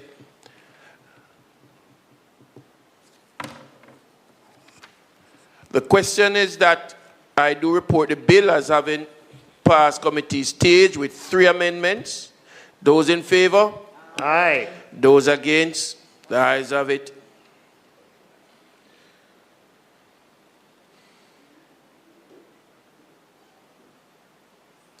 I do report the bill as having passed committee stage with 3 amendments. Those in favor? Aye. Those against? Minister. Mr. Speaker, I now ask that the bill be read a third time. Oh, my apologies, Mr. Speaker. I was still in the committee format. I ask that the bill be read a third time. The question is that the bill be read a third time. Those in favor? Those against? A bill entitled An Act to Amend the Financial Administration and Audit Act read a third time and passed.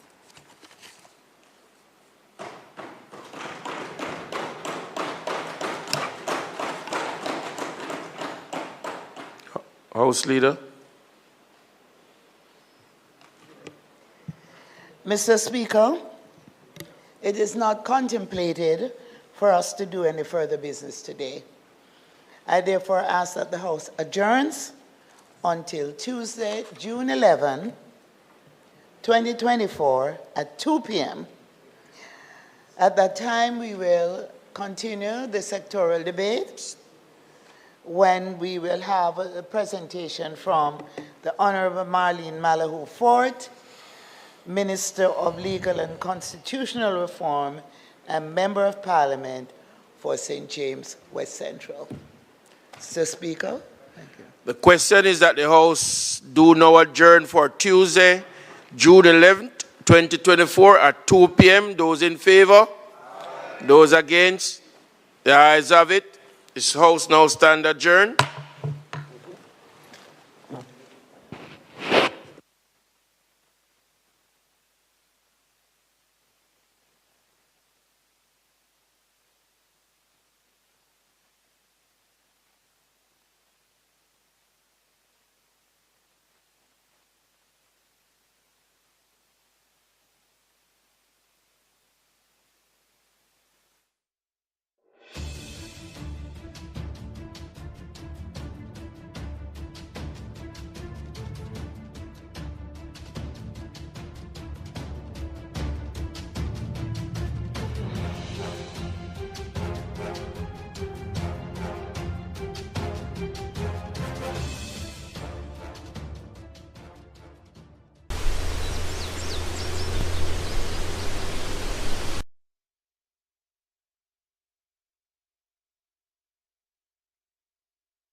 Your safety and security continue to be our priority.